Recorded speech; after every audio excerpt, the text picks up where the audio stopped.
Chapter 921, Coming-of-Age Ceremony. Although Nie Shuang and the others were a little disappointed, they still knew the severity of the matter and quickly shut up. Only then did Madame Dai say in a low voice, "If you really want to meet him, why don't you ask Mrs. Chen? Didn't you see her just now?" Nie Shuang said uncomfortably, "Well, it's not good, right? After all, we're not familiar with Mrs. Chen." Bao Lingyue, who was standing at the side, nodded crazily. Although she was a friendly person, Mrs. Chen was Mr. Chen's wife. She felt that this was too abrupt. What if Mrs. Chen misunderstood them and thought that they had other intentions, and it would backfire? Madame Dai was speechless. Just as she was about to say something, Madame Gu entered. Behind her were Gu Yunke and Qin Anning. The two young girls held hands and had lollipops in their hands. They ran happily to Gu Yundong. "Wow, big sis, you're really good looking today. You're the best." Gu Yundong pinched her little face. "You guys look good too. Sister Yundong, Aunt Ku said that it's time and asked us to inform you." Madame Dai stood up and said, that's right. It's time to go out. Nie Shuang, Lingyue, don't just stand here. The coming-of-age ceremony has begun." Everyone quickly got up and went to their positions. When it was time, Gu Dajiang coughed lightly and said nervously, "Today, my daughter, Gu Yundong, will hold her coming-of-age ceremony. Thank you for coming. Now, my daughter, Gu Yundong, will officially begin her coming-of-age ceremony." As soon as he finished speaking, he felt a lump in his throat. His daughter had really grown up. He thought back to when she was just born. Because of an accident, she was born prematurely and almost couldn't be saved. He didn't expect her to grow up in the blink of an eye. Gu Dajiang couldn't help but secretly exhale. Soon, Lan Huar walked forward, washed her hands, and took her place on the west step. Then, Gu Yundong walked out and faced the south. She bowed to the guests and knelt on the witness seat. Then, Madame Dai got up and washed her hands. Dong Xiulan presented her with a handkerchief and a hairpin. Madame Dai walked to Gu Yundong and recited a congratulatory speech. Then, she combed Gu Yundong's hair and put the hairpin on it. After that, the ritual repeated 3 times. After the entire process, even Gu Yundong felt extremely tired. Aunt Ku was the one who arranged the coming-of-age ceremony. If it was a farmer's family, there would not be so many rules. But Aunt Ku felt that Gu Yundong's future would be limitless and she would soar into the sky. Naturally, her coming-of-age ceremony had to be grand. Be it Gu Dajiang or eldest Aunt Gu, they both agreed with this. For a woman, her coming-of-age ceremony was a very important day. If the conditions allowed, she naturally could not treat it casually. After the ceremony, Gu Yundong finally heaved a sigh of relief. Then, she sent the guests off with Gu Dajiang and Madame Yang. When most of them had left, she returned to her room. After resting for a while, she changed into a simple dress again. Just as she was about to go out, a few familiar voices came from outside. She focused slightly and quickly distinguished the voices. This was Nie Shuang and Bao Lingyue talking. However, the two of them only passed by Gu Yundong's room and quickly left. Hearing them mention Qin Wenjing again, Gu Yundong raised her eyebrows. Could it be that they were really going to ask Qin Wenjing for his calligraphy? She couldn't help but laugh. Go for it, fangirls. If you find any errors, ads pop up, ads redirect, broken links, non-standard content, etc., please let us know each report so we can fix it as soon as possible. Chapter 922, Don't do such a demeaning thing. However, while the fangirls were excited and their eyes were filled with desire, they did not dare to go forward and talk to Qin Wenjing, let alone ask him for calligraphy or paintings. The two of them could only hide in a corner and look in Qin Wenshang's direction, muttering softly. When Lu Wei came over, he happened to see them putting their heads against each other, looking sneaky. Could these two people be plotting something? Were they trying to do something bad during Gu Yundong's coming-of-age ceremony? Lu Wei recalled the last time he went to the Wang family's banquet with his elder sister. Those women had put on a big show that made him gasp in amazement. He completely understood what it meant to scheme. His sister had told him that these women from the big families fought all day long and liked to make a fuss on such big days. Wasn't today Gu Yundong's big day? These two women said that they were Gu Yundong's friends, but he knew that Gu Yundong had never invited them. They had come uninvited. Lu Wei's expression instantly became serious. He quietly leaned toward them and listened. Then, he heard their nervous and suppressed voices. Master Qin is indeed a talented man. No wonder the late emperor wanted him to be a royal prince.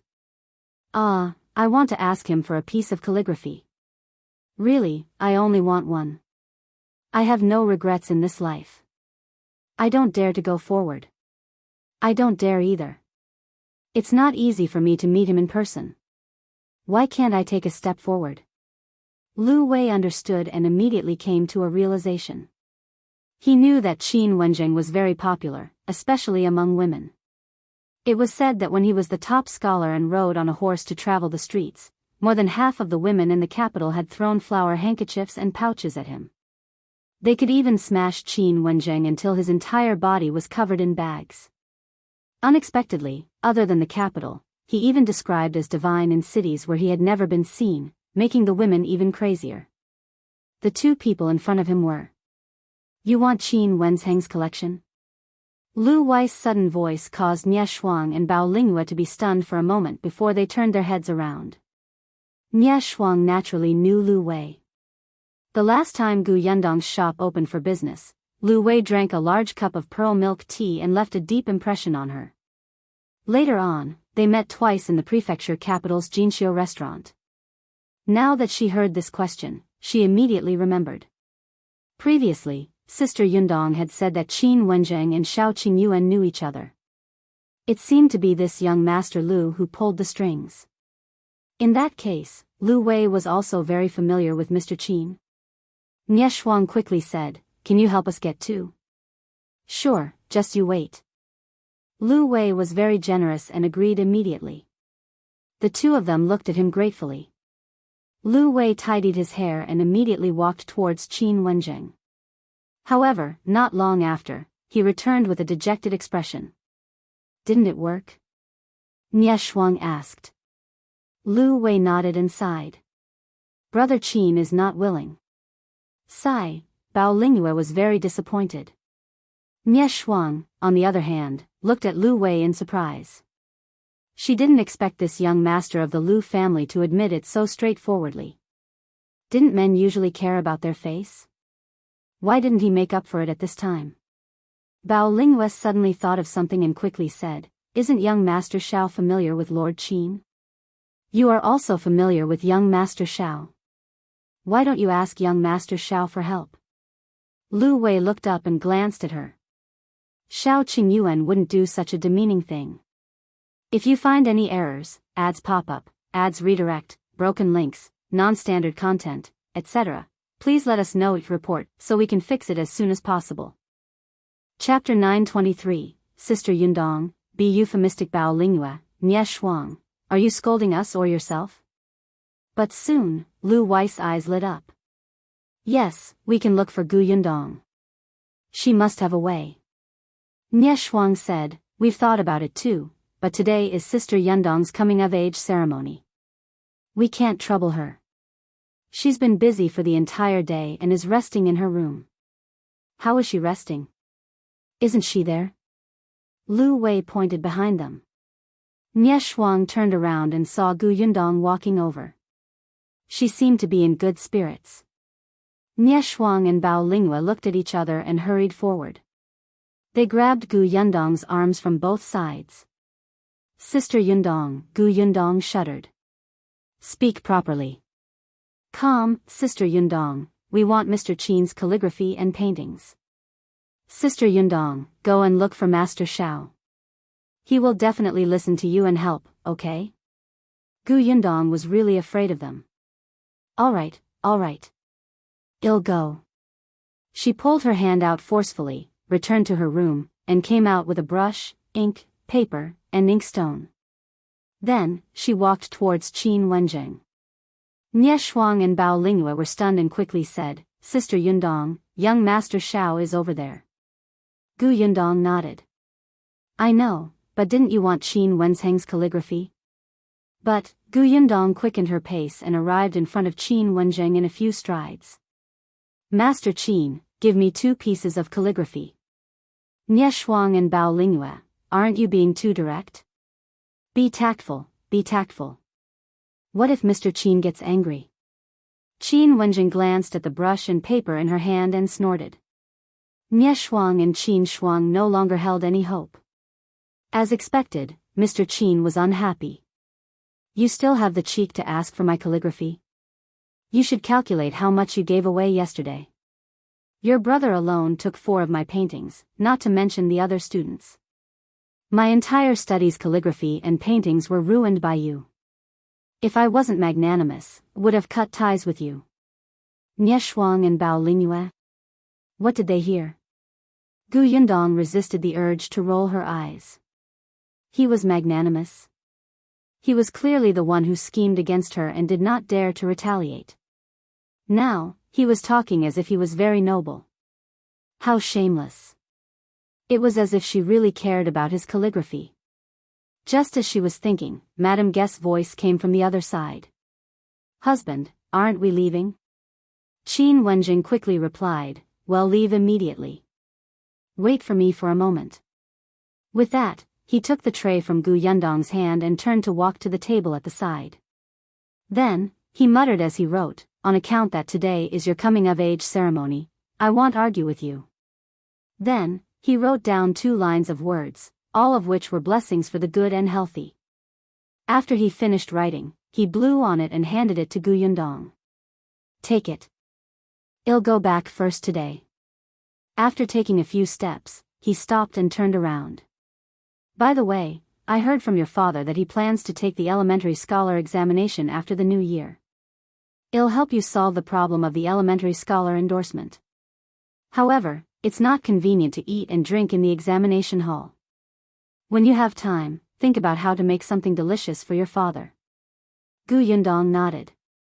Thank you. Qin Wenzheng left. Gu Yundong turned around with 2 pieces of calligraphy in her hand and met the dumbfounded expressions of Nie Shuang and the others. You guys, what's wrong? If you find any errors, ads pop up, ads redirect, broken links, non-standard content, etc., please let us know each report so we can fix it as soon as possible. Chapter 924. She lost. Nie Shuang swallowed his saliva and looked at Gu Yundong, then at the calligraphy in her hand. Then, she turned to look at the door. Qin Wenzheng's carriage was getting further and further away. Bao Lingyu's eyes were wide open as well. Even Madame Dai, who was standing at the side, had a look of astonishment on her face. She had heard what Qin Wenzheng and Gu Yundong said just now and felt that it was unreal. Even when facing her master, Qin Wenzheng was polite and steady. But when facing Gu Yundong, it was as if his composure did not exist at all. Be it his tone or expression, there was a hint of indulgence. It was as if she was his younger sister. He should take care of her and try his best to satisfy any requests. After a long time, Nie Shuang asked, Sister Yundong, are you very familiar with that Lord Qin? This familiarity was not like what they had guessed. It was not based on Xiao Qingyuan, the middleman.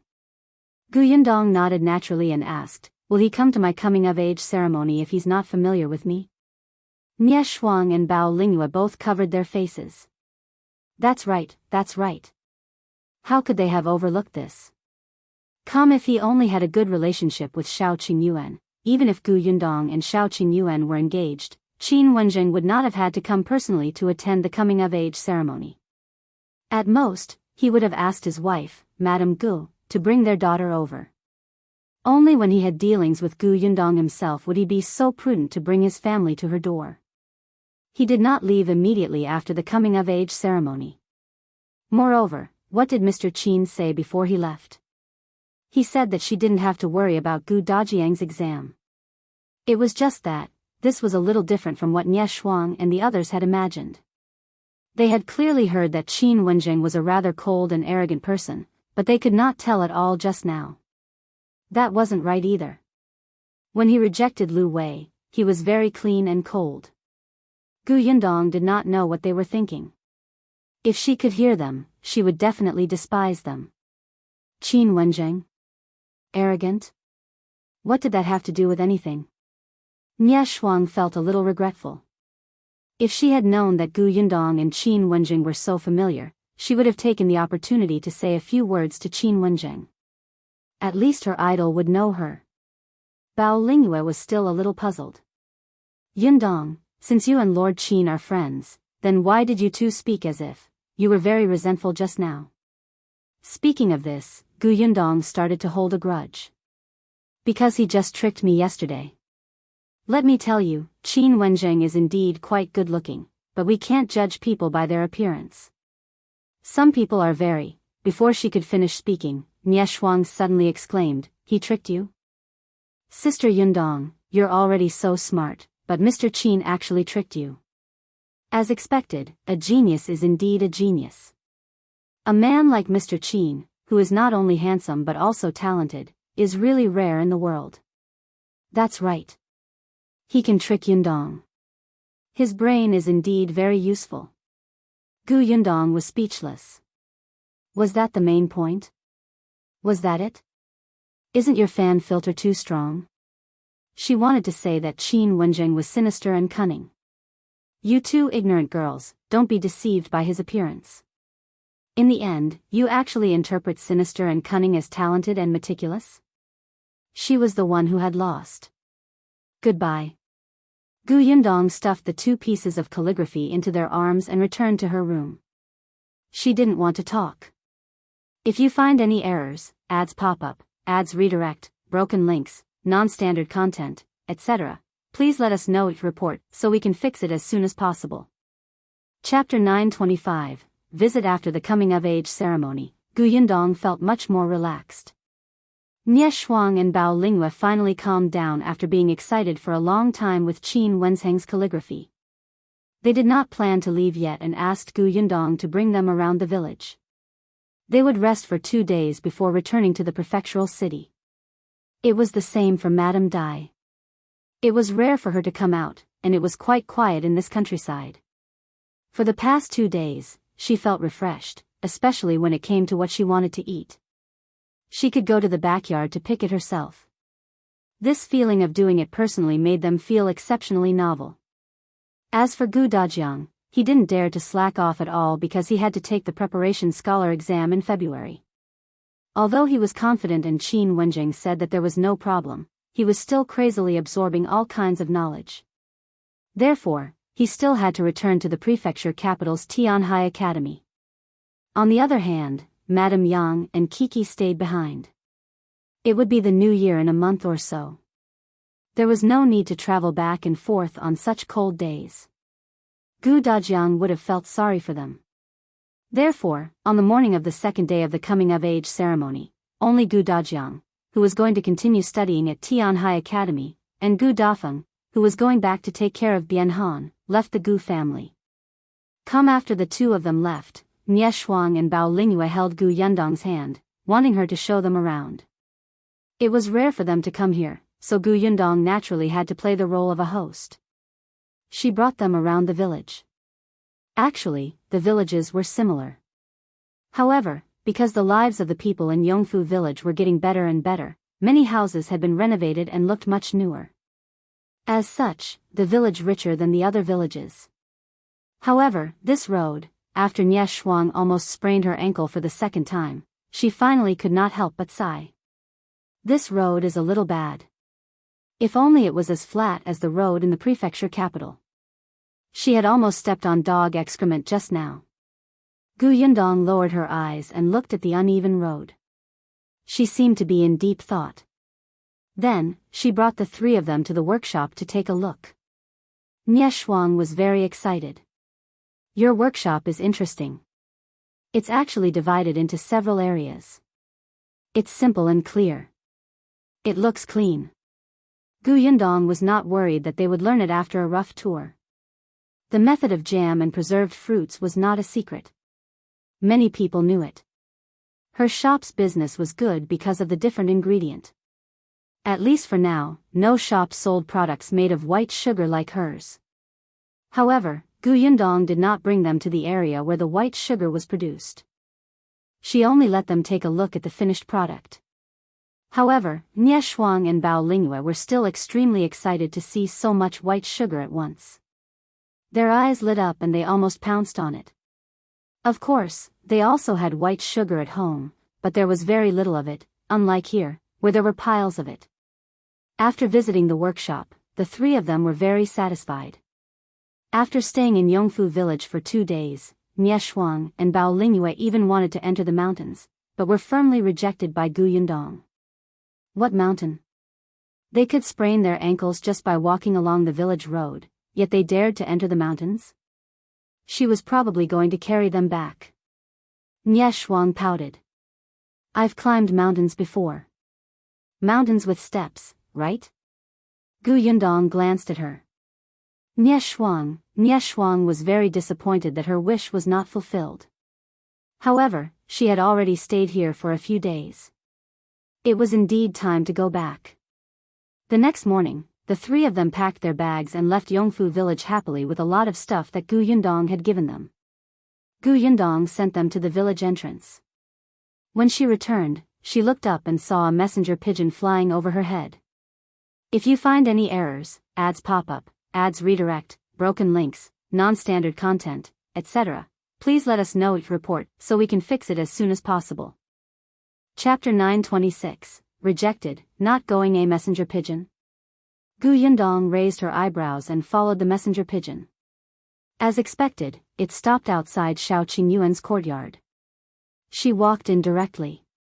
The messenger pigeon was indeed standing outside the courtyard. Mao was feeding it with the millet. When he saw Yundong enter, he immediately greeted her. Miss, are you here to look for young master? Young master is in the study. Yes, I'll go in and take a look. Yundong reached out to touch the messenger pigeon before continuing inside. Xiao Qingyuan had indeed just opened a letter from the pigeon's leg. There was a large number of words written in the letter. Most of them were praise for him, while the other half conveyed a message: let him go to the capital. This pigeon belonged to Dr. Song Dejiang. Xiao Qingyuan had never met Dr. Song, but they knew each other's existence. Yundong had seen that Xiao Qingyuan was talented in medicine and had a photographic memory of the medical book that Dr. Song had given him. He developed a good medicine for internal injuries according to the medical book. After other medicines were successful, Yundong wrote a letter to Song Dejiang and asked him to send several medical books. Later on, Xiao Qingyuan opened his own pharmacy. He directly contacted Song Dejiang about medicine. After a while, the two of them became familiar with each other. Gradually, Song Dejiang admired Xiao Qingyuan even more. This messenger pigeon was the way the two of them communicated. Recently, Xiao Qingyuan had been researching on the cowpox vaccination method to deal with smallpox. He had not told Song Dejiang about this before because Yundong had racked her brains to think of a way to make a contribution to the emperor. Before he succeeded, he had to keep it a secret. However, after they reported this matter to Qin Wenjing a few days ago, the latter quickly sent the letter to the capital. Since the emperor knew, Song Dejiang naturally knew too. As a result, he immediately sent a pigeon to ask Xiao Qingyuan to make a trip to the capital where the two of them would discuss the cowpox vaccination method in detail. However, after Xiao Qingyuan finished reading the letter, he frowned. After a pause, he took a brush and paper from the side with a cold expression and wrote a single word on it: no. Just as he finished writing, Yundong came in. When she saw such a huge word on the paper, she was stunned for a moment and asked, "What's wrong?" Xiao Qingyuan didn't hide it from her. Song Dejiang asked me to go to the capital, but I rejected him. It would be the new year in a month or so. He was not willing to go to the capital at this time. It was so cold that he could not even make it back for the new year. After saying that, he folded the paper and compressed it into a small roll. Then, he asked Mao to bring the messenger pigeon in and stuffed the roll into the small bamboo tube tied to the messenger pigeon's leg. The paper was too big and it took some effort to stuff in. Yundong silently turned her head. "Brother Xiao, you only wrote a single word. Actually, there was no need to use such a large piece of paper. Really? When Song Dejiang received such a thick scroll later, he would think that you had a lot to say. When he opened it and read it, he would definitely jump in anger. After stuffing the paper in, Xiao Qingyuan let go. Mao was about to go out when there was a sudden sound outside. The three people in the study turned around and saw another messenger pigeon on the windowsill, jumping. There was also a small bamboo tube tied to its leg.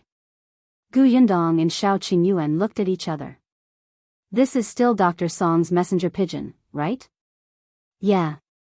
Mao quickly carried the messenger pigeon over and took out the note from the bamboo tube.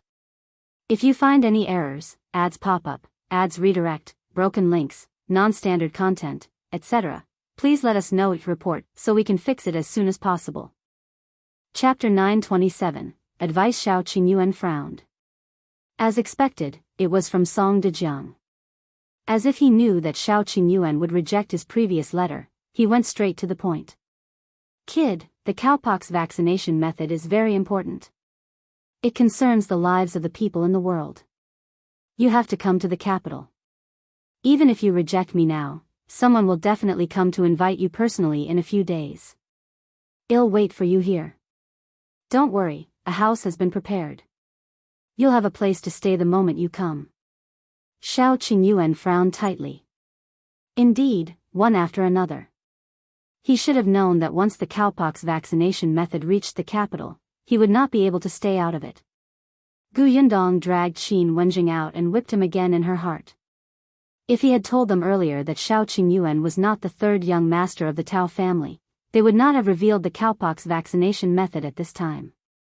Perhaps when things became clearer, or when they had some ideas, they would send a pigeon to Song Dejiang and give him a headache. Both of them knew that Xiao Qingyuan's trip to the capital was inevitable. Gu Yundong was reluctant. When are you leaving? Xiao Qingyuan was even more unhappy. Then let's wait for someone to invite us before leaving. Gu Yundong nodded. The two of them originally thought that this would take at least a few days.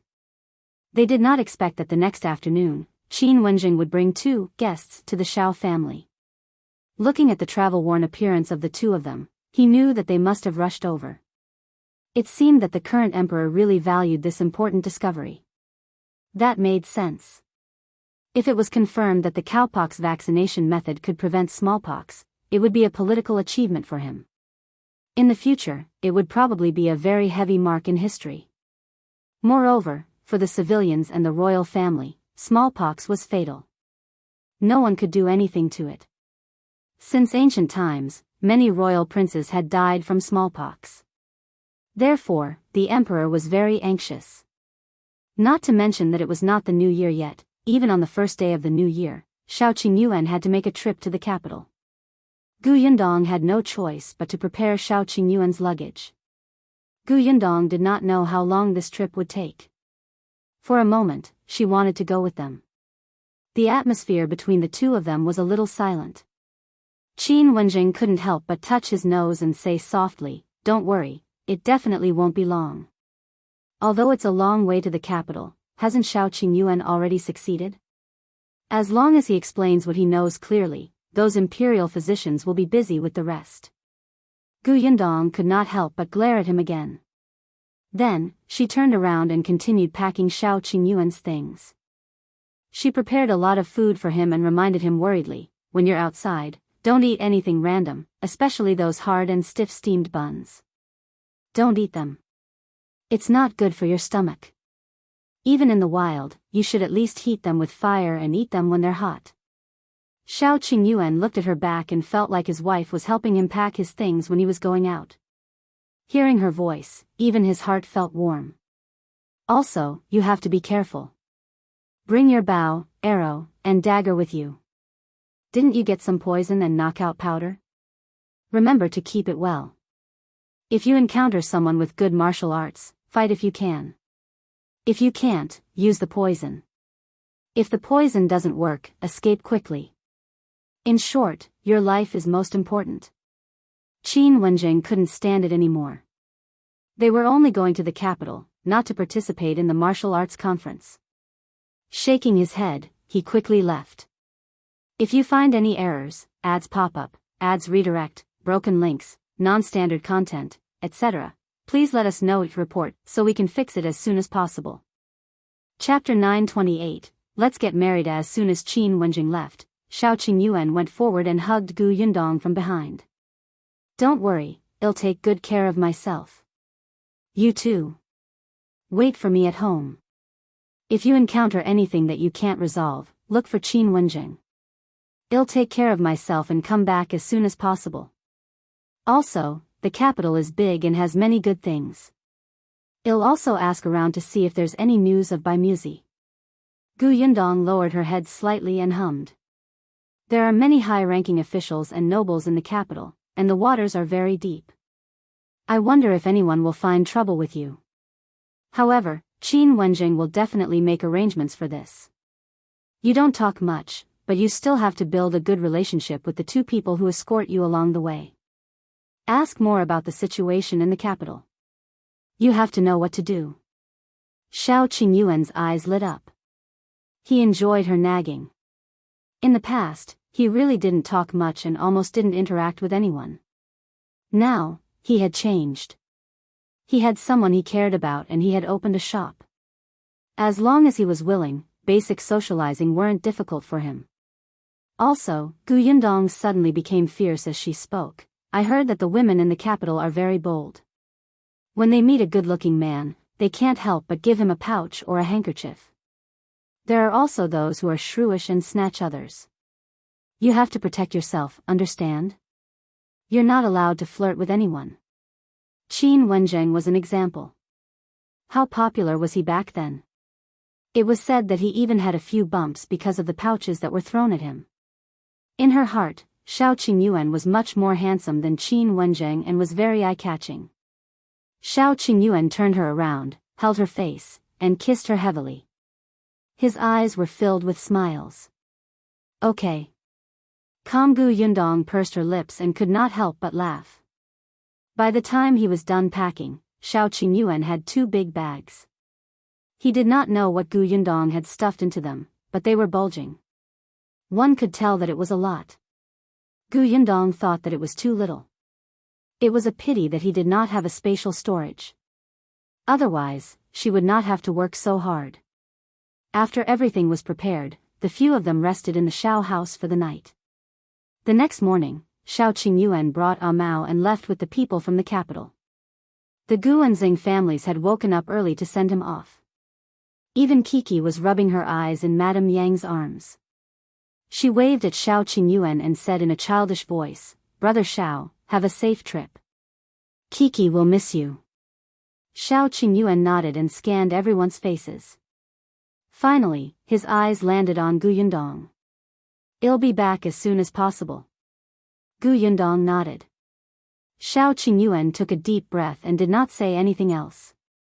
He led the horse to the entrance of the village. The rest of the Gu family sent them off at the entrance, but Gu Yundong walked a few more steps and only stopped at the village entrance. Seeing that Xiao Qingyuan was about to mount his horse, she suddenly said, "Wait."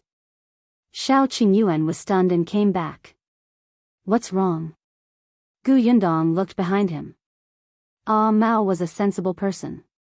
The other 2 also understood and immediately retreated a distance, leaving them alone. However, one of them reminded him, "Young Master Xiao, make it short. We have to set off as soon as possible." Xiao Qingyuan nodded. "Got it." After the 3 of them were far away, Gu Yundong took a deep breath and looked up at him with a smile. "When you come back from the capital, well, get married." Xiao Qingyuan widened his eyes and looked at her in disbelief. What did you just say?" If you find any errors, ads pop up, ads redirect, broken links, non-standard content, etc., please let us know. Report so we can fix it as soon as possible. Chapter 929. Something's wrong. Gu Yundong pursed her lips and repeated, "When you come back, well, get married." "All right." Xiao Qingyuan's eyes seemed to be emitting light. It was so intense that it almost swallowed Gu Yundong. He reached out and hugged her tightly. "This is what you said." Don't go back on your word. I'll come back as soon as possible. Okay, be careful. Ah Mao, who was far away, widened his eyes. Quickly, split up. It was fine if they were hugging at home, but this was outside, and it was in the village. There were people coming and going at the entrance of the village. You would probably be drowned by saliva. He quickly turned his head to look left and right. Fortunately, other than the two guards beside him, no one else passed by. However, the two guards were also shocked. Xiao Qingyuan and Gu Yundong quickly separated. He no longer hesitated and suddenly turned around to jump on the horse. Let's go. Come. After saying that, he shook the reins first and the horse raised its hooves and rushed out. The three people behind him were stunned and hurriedly got on their horses to chase after him. Why was he suddenly so eager to leave? Wasn't he reluctant to leave just now? Gu Yundong was still standing at the entrance of the village, watching the few of them walk further and further away until they completely disappeared. After a long time, there were already villagers walking back and forth around her. They even greeted her. Only then did Gu Yundong move her stiff body and turn to walk into the village. She was still not used to returning to the Gu house. A few days ago, there were still many people at home. Father, eldest aunt, Madame Dai, and the others had all left. Even brother Xiao had gone to the capital. Gu Yundong suddenly felt empty and uncomfortable. Big Black limped out and rubbed against her calf. Gu Yundong reached out and patted its head. You're quite energetic now. You're wild every day. But you have to stay at home for the next period of time. Brother Xiao has gone to the capital, and no one will bring you into the mountains to play. Big Black wasn't used to coming to Yongfu village at first. Even after its leg was cured, it still looked tired all day. Later, Xiao Qingyuan saw that it had completely recovered, so he led it into the mountain. After returning, it was very excited and wanted to run into the mountains every other day. Xiao Qingyuan didn't have that much time and could only bring it there occasionally. However, Big Black slowly adapted to life in the Gu family. In addition, the Gu family's food was good. Yunshu and Yuanji liked it very much. They would leave a portion of delicious food for it and take it out for a walk at night. Big Black was limping now, but its fur was black and shiny, and its eyes were sharper. It looked very energetic. Big Black seemed to understand Gu Yundong's words. It made a whimpering sound, but no one knew if it was sad or regretful. Gu Yundong smiled and led it into the house. After Xiao Qingyuan left, Gu Yundong was really depressed for 2 days. She felt that something was wrong. In the past, when she wanted to talk to him, it was as if she could see him the moment she turned around. He was almost everywhere. Now, it took her a while to realize that he had gone to the capital. He was probably still on the way, right? Gu Yundong patted her face and did not think about him for the time being. She had her own things to do, which were also important. Early that morning, Gu Yundong put on her clothes and cloak and strode towards the village chief Chen Liang's house. If you find any errors, ads pop up, ads redirect, broken links, non-standard content, etc., please let us know each report so we can fix it as soon as possible. Chapter 930, Buying Land and Building Roads. The weather was cold and there was nothing to do in the fields. Chen Liang did not want to go out either. Now that Niu Dan was going to the county city to study on the Gu family's carriage, there was no need for him to wake up early in the morning to take him to school. This made him feel much more relaxed. When Gu Yundong came in, he was warming himself in front of the brazier and talking to Madame Zhou, who was doing needlework. Hearing the sound, Madame Zhou hurriedly stood up and came out to welcome her. Yundong, why are you here at this time? Come in quickly. It's cold outside. Come and warm yourself by the fire. Gu Yundong smiled and sat opposite Chen Liang. Madame Zhou poured her a cup of hot tea and she placed it in her palm. I'm here to see Uncle Chen. I have something to discuss with him. What is it? Tell me. I want to buy some land at the foot of our mountain. Uncle Chen was stunned. Your house isn't big enough? Gu Yundong smiled. Of course not. Uncle Chen, you also know that I've found my aunt. Their household registration has already been moved to Yongfu village. It's just that they came late, unlike back then when we could directly be given land. So if we want to build a house, we have to buy some land, right? Chen Liang nodded. That's true. There's also my uncle. Although I haven't found him, I want to buy some land first. It'll be convenient for us to be neighbors in the future. Oh right, Shinsidian wants to buy a piece too. The land she wants is next door to the Xing family's house. It's not very big. Shinsidian made a few large embroidery pieces and Gu Yundong brought them to the prefectural city to sell. Their price was quite beautiful. Hence, she had some savings now. She had the money to build a house. Gu Yundong was worried about her living alone, but that did not stop her from buying the land first. Chen Liang was speechless. Why did she buy so much in one go? When did the foot of the mountain become so popular? He swallowed and nodded silently. Sure. Gu Yundong looked at him with a smile. Chen Liang acted quickly. In the afternoon, he went to the government office to settle the matter and gave Gu Yundong the title deeds. If you find any errors, ads pop up, ads redirect, broken links, non-standard content, etc., please let us know each report so we can fix it as soon as possible. Chapter 931, Chen Liang is excited currently. There were two paths from the entrance of Yongfu village, but they were not wide. In particular, there was a stretch of road that was especially difficult to travel on. There was a small uphill and it was narrow. At most, it could only allow a carriage or an ox cart to pass. The workshop needed a lot of fruit now. Every time they transported fruits, they had to move carefully. She had learned that the carriages could pass through that road, but if they tied a basket on both sides of the carriage, it would not be able to pass. Moreover, the things in the carriage fell easily. Once they fell, they would be snatched back by the children in the village and dispersed. Every time the fruits were transported back to the village, it was when the children were the happiest. Everyone followed behind and stared eagerly, hoping that the fruits would fall to the ground. There were also villagers who were very dissatisfied with the fact that the Gu family's carriages and carts often passed by their houses. They said that the horses peed on the ground and the stench was overwhelming.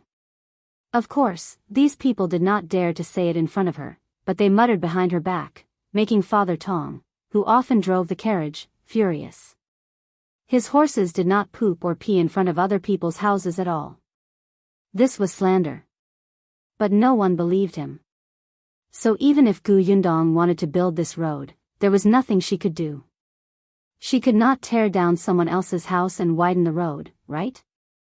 Chen Liang also felt that it made sense.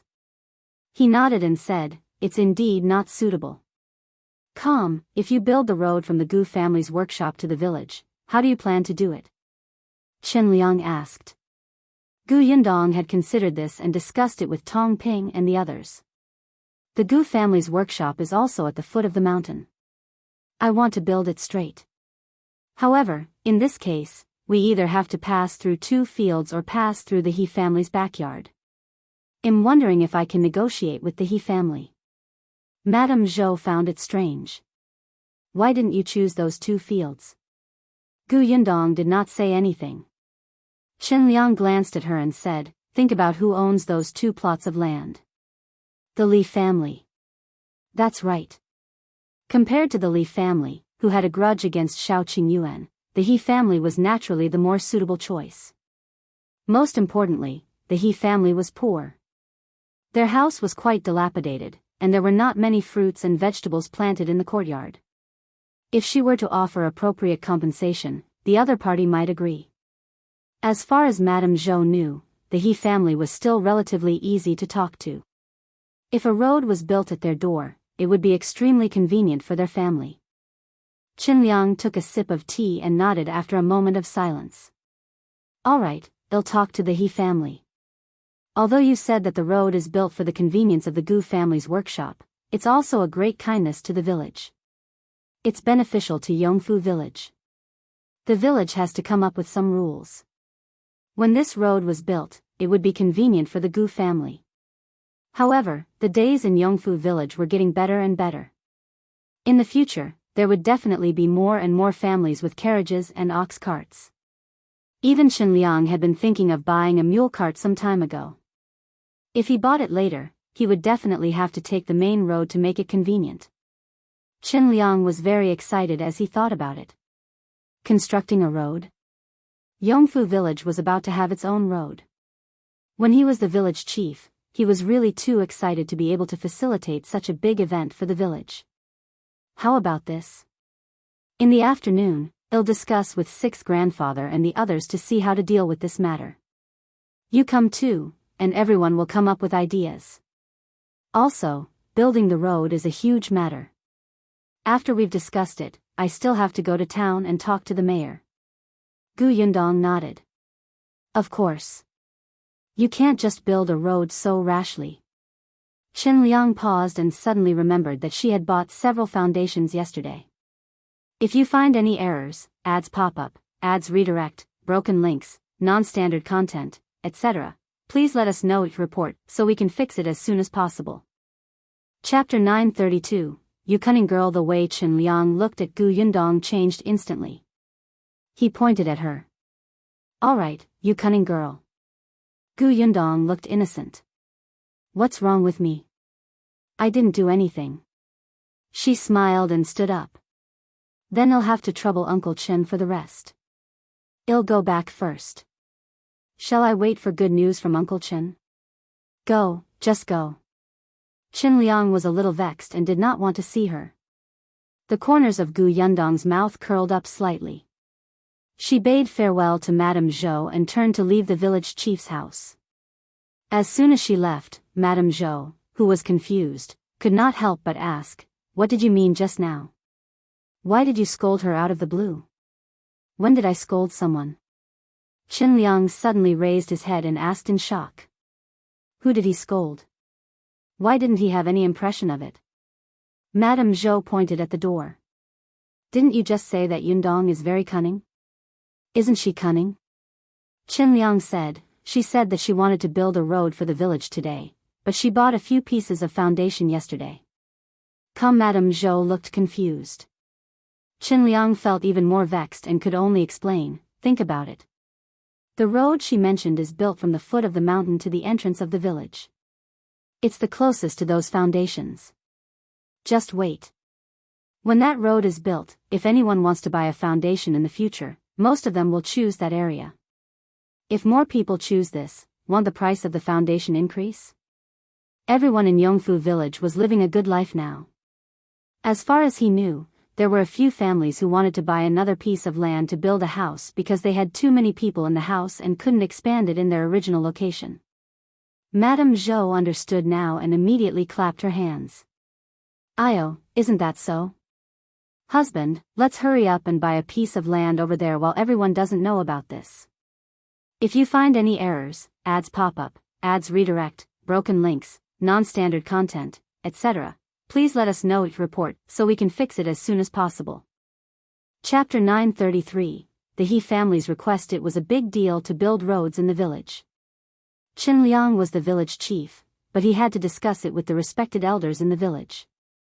Other than the sixth grandfather, there were also a few families with great seniors. Everyone sat down and discussed this matter. When they heard that they were going to build a road for the village, these elders were all excited. There was nothing they did not agree to. Even if there were difficulties, it was fine. He just had to overcome them. The Gu family had already given them so much convenience. They could solve all the other small problems. Everyone reached an agreement without any objections. When Chen Liang came out of the sixth grandfather's house, his face was slightly red. Without delay, he went to the He family's house again. The He family did not have a strong presence in Yongfu village because of their remote position. Although it was not at the foot of the mountain, it was at the edge. There was a large field behind the house, so it was inconvenient to go out. There were a total of 4 members of the He family. He Shanchuan and his wife had a few-year-old son and a mother. He was not in good health. She could only lie in bed for 2/3 of the year, especially when the weather was too hot or cold. She took medicine all year round, so the He family could not save money. Mrs. He could only stay at home to take care of her child and mother-in-law. Then, she would clean up at home, plant some vegetables, and do some embroidery work. Only He Shanchuan was busy with the work in the field. The family was diligent and managed to make ends meet, but they were really poor. When Chen Liang came to explain the situation to the He family was stunned. Was he going to tear down their courtyard? Chen Liang was afraid that they would misunderstand, so he hurriedly said, "Of course, it's not for free. The village will definitely compensate you. You can think about it carefully and see what you need. If it can be done, the village will definitely satisfy you. If it can't, well, think of another way." Chen Liang had discussed with the elders that it was only right for the village to provide the compensation that the He family needed. He Shanchuan's family fell silent. Chen Liang looked at the head of the family and said, "We also know that you can't bear to part with it. It's a pity to tear down this courtyard. However, it's a big matter in the village after all. I also hope that this road can be built. When the time comes, it'll be convenient for your family to go out. Of course, I won't force you. If you're really unwilling, we can expand the field to the side." "I agree." As soon as Chen Liang finished speaking, He Shanchuan looked up. The rest of the He family looked at him in surprise. Chen Liang's face immediately lit up. "You're really willing? Then, what compensation do you want?" "I want a foundation at the foot of the mountain, Mr. He said." Chen Liang was speechless. He looked at him strangely. He did not expect the guy to make such a request. "I don't need it to be too big. Just twice as big as this courtyard will be enough." Since it was compensation, this request was not too much. However, Chen Liang was a little curious. "What do you want that foundation for? Your family has money to build a house now?" "No, but I can circle it out and plant some vegetables first. When there's money, I'll build it." Chen Liang thought about it and agreed. "All right, I'll bring you the title deed later." After the He family was done, Chen Liang left. He then went to the Gu house and told Gu Yundong about He Shanchuan's request. Gu Yundong was also a little surprised. She had no impression of the He family or He Shanchuan. If she had not encountered this incident during the road construction and specially asked Tongan, she would not have known that there was such a family in Yongfu village. If you find any errors, ads pop up, ads redirect, broken links, non-standard content, etc., please let us know each report so we can fix it as soon as possible. Chapter 934, The Gu Family's Benevolence. However, He Shanchuan's request was not too much. Chen Liang had already settled the only difficult matter.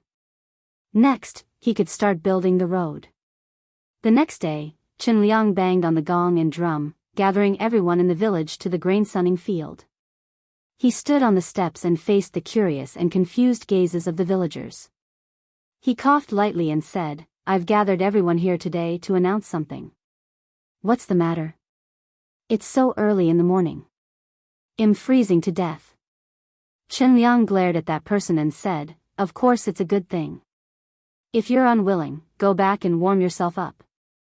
"I was just joking. Uncle, don't mind me." That person quickly changed his face. When he heard that it was a good thing, he immediately became excited and did not feel cold anymore. He urged him, "What good thing? Uncle, quickly tell me." Everyone quickly let him speak. Moreover, they realized that not only was Chen Liang, the village chief, present, but even the sixth grandfather and the other elders were present. This was strange. What kind of good thing was it that even they, who usually did not like to go out, were here? Chen Liang looked around and said loudly, "Our village is going to build a road." "What, build a road?" The audience instantly buzzed and started whispering to each other. Someone could not help but ask, "Village chief, what's going on with this road construction? Is the government doing it for our village? Who's paying?" "That's right. Do we have to send one person to work from each family? Is there any salary?"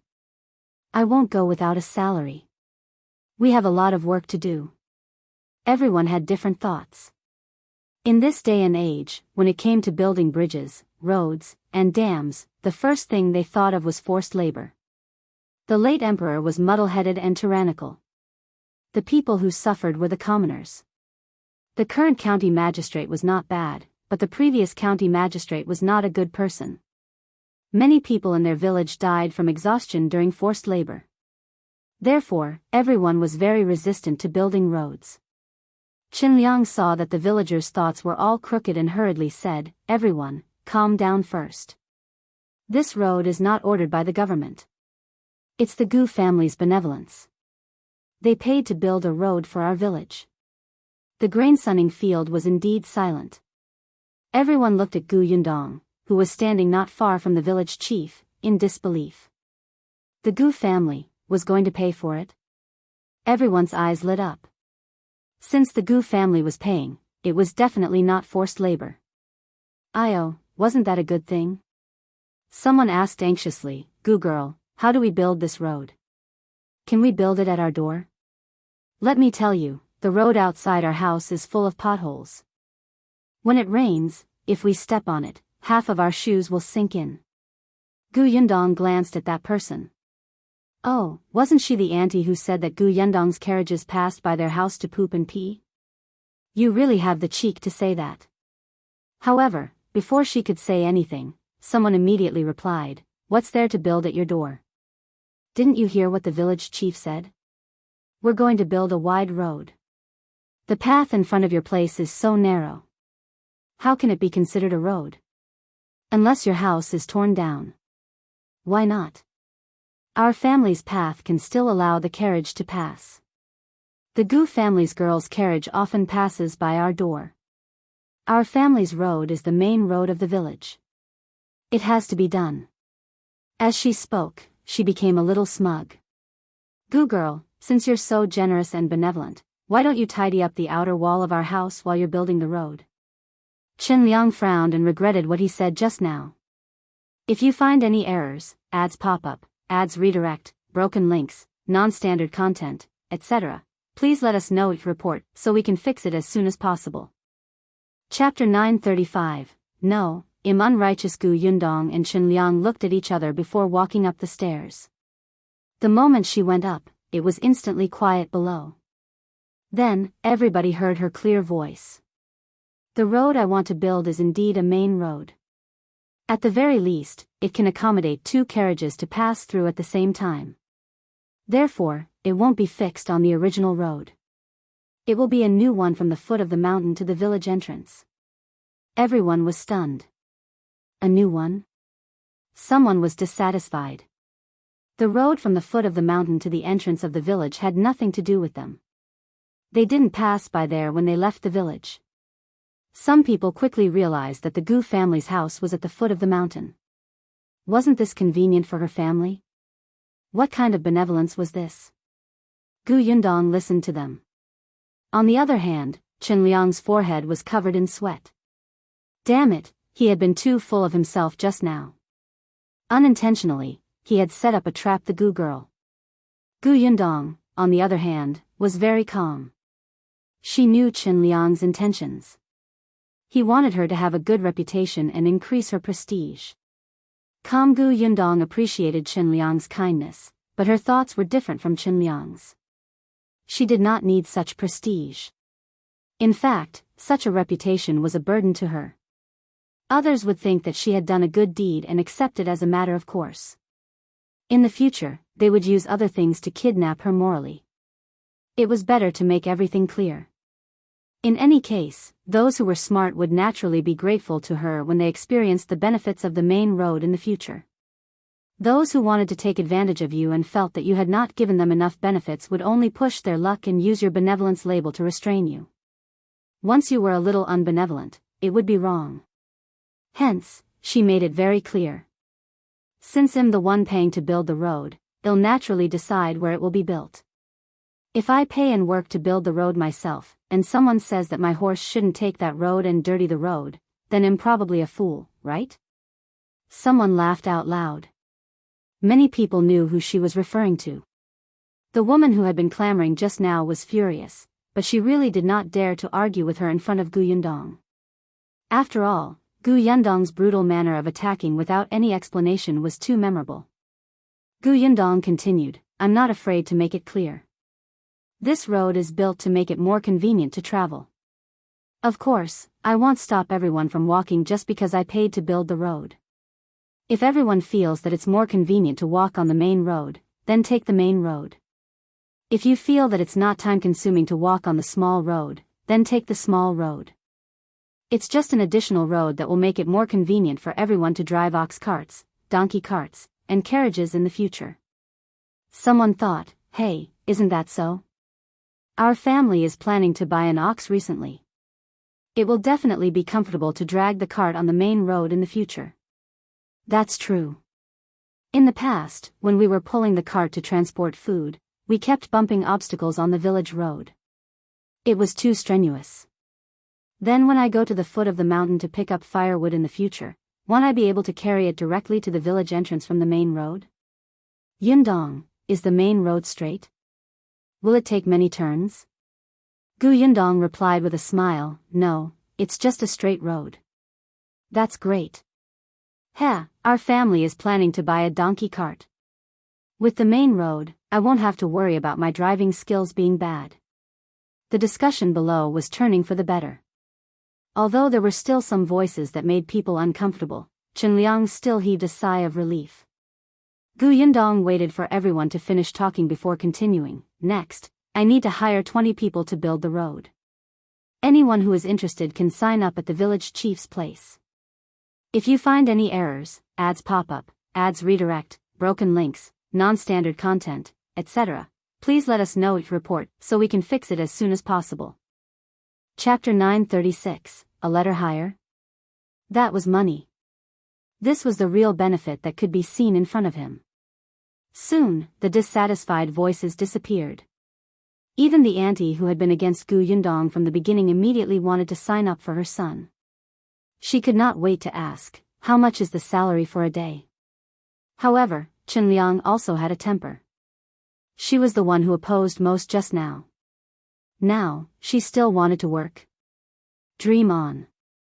He looked at the villagers and said, everyone, quiet down first. We have to make things here first. It's best if we finish building the road before the new year, so we want young and strong people who are diligent. Those who are too old or too little, don't come and join in the fun. It wasn't the time for farm work, and many people were resting at home.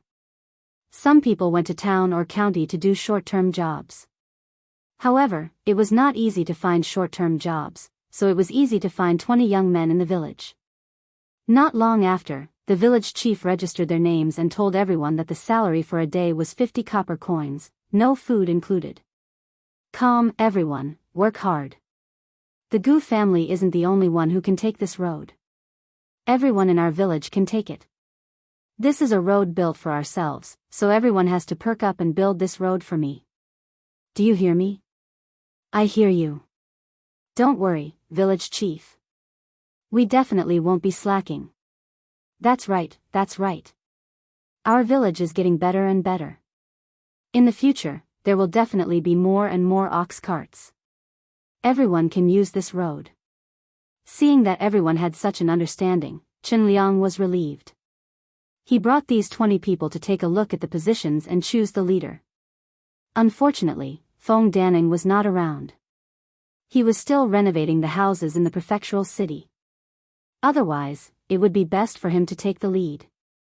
However, there was also an experienced master who was good at building roads. It was the same for him to lead the way. Among these 20 people was He Shanchuan from the He family. There was nothing to do now. He Shanchuan originally wanted to enter the city to find work, but now that there was a job in the village, he did not have to make an extra trip. Gu Yundong did not care much about what happened next. On the road construction matter, Chen Liang was more concerned than her. He kept an eye on it early in the morning every day, as if he was afraid that something would happen. Fortunately, everyone was working hard and did not hesitate at all. Gu Yundong bought a lot of sand and stones and laid them flat on the ground. People wouldn't be afraid of mud on a rainy day. After building a part of the road, she specially let the carriage try it. As expected, it was much faster. After building the road for more than 20 days, it was almost done. At this moment, Yundong received Xiao Qingyuan's letter. This letter was to inform her that he was safe. Xiao Qingyuan said that he had arrived in the capital and met Song Dejiang. The entire journey was safe. He ate and slept well. He remembered her words firmly in his heart without any illness or pain. Yundong wanted to laugh when she read this, but the longing in her heart also spread. He had arrived in the capital so quickly, which meant that he must have been traveling at full speed. After reading the letter, she immediately picked up her brush and replied to him. She recounted what she had done these past few days and also told him about the road construction in the village. In the end, she wished him a happy new year in advance and told him to take care of himself and come back soon. Although they had been separated for a few days, it was quite interesting to have letters. Yundong heaved a sigh of relief and felt much better. A month later, the road from the foot of the mountain to the entrance of the village was finally completed. If you find any errors, ads pop up, ads redirect, broken links, non-standard content, etc., please let us know it report so we can fix it as soon as possible. Chapter 937, Envious. Everyone in Yongfu village was overjoyed. No matter what, this was a road that belonged to their Yongfu village and could allow 2 carriages to pass. This road was built before the new year. It was just nice for the relatives who visited after the new year. Everyone was excited. Even the people who had muttered their dissatisfaction on the meeting were very proud, especially when they went to their relatives and friends' houses. Everyone mentioned this road, making the villagers of the other villages jealous. On the day the road was completed, almost the entire village came out to take a walk on this road. However, Liang stopped them. He bought firecrackers and placed them on a long bamboo pole. He got someone to light the primer and personally carried it all the way from the foot of the mountain to the entrance of the village. On this day, the entire Yongfu village was filled with joy, as if it was the new year in advance. Yundong was also very happy. She took a lot of fruits and snacks for the jumping children to eat.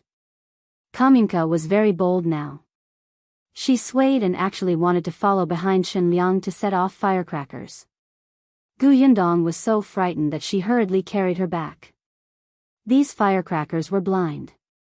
It would not be good if a child was injured. Many people from the neighboring village came to experience this main road. Even the workshop was suspended for 2 hours. Everyone came out to watch the fun. The main road was built outside their workshop. Wouldn't it be easier to commute in the future? Especially for the workers from other villages, they didn't have to worry about bumping into someone from the corner at night. They felt much safer. The main road was built, and many people were grateful to the Gu family. After all, it was really convenient. Furthermore, they could go to other villages to brag to others. The village chief of the neighboring village was so envious that his eyes turned red. Every time he met Liang, he would be very unhappy when he saw the guy's smug expression. "You're just lucky. If the Gu family had settled in our village back then, you would be the one jealous of us now." Liang snorted.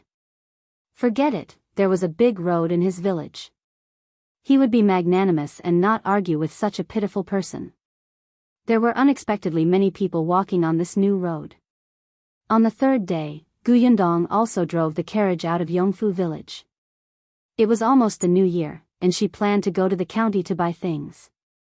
Also, now that there were more people in the workshop, she had to buy New Year presents for everyone. The county city was lively again. The streets were filled with joy, and many stalls had already begun to sell couplets. Yundong looked away. There were 3 scholars in her family now. It was easy for them to write couplets.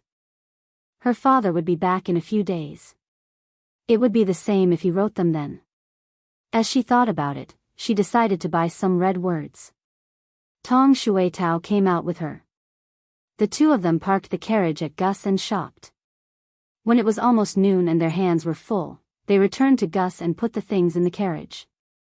Yundong clapped her hands. "Let's go eat first. Well, continue watching after that." "Okay." The 2 of them were about to walk out when Zhuangzi hurriedly said, "Boss, you guys rest for a while." I'll go straight to Jinxiu restaurant and bring the food back. There's no need to trouble yourself. Gu Yundong nodded and Zhuangzi left in a hurry. After a while, a few voices suddenly came from the shop outside. Gu Yundong and Tong Shuitao looked at each other. It did not sound like Zhuangzi. If you find any errors, ads pop up, ads redirect, broken links, non-standard content, etc., please let us know each report so we can fix it as soon as possible. Chapter 938, Embezzlement. Gu Yundong lifted the curtain separating the shop and looked out. It was indeed not Zhuangzi's voice. At this moment, in the shop, other than the shop assistant, Chen Jinkai, there were two people standing in front of him. A man and a woman. Oh, and two familiar faces at that.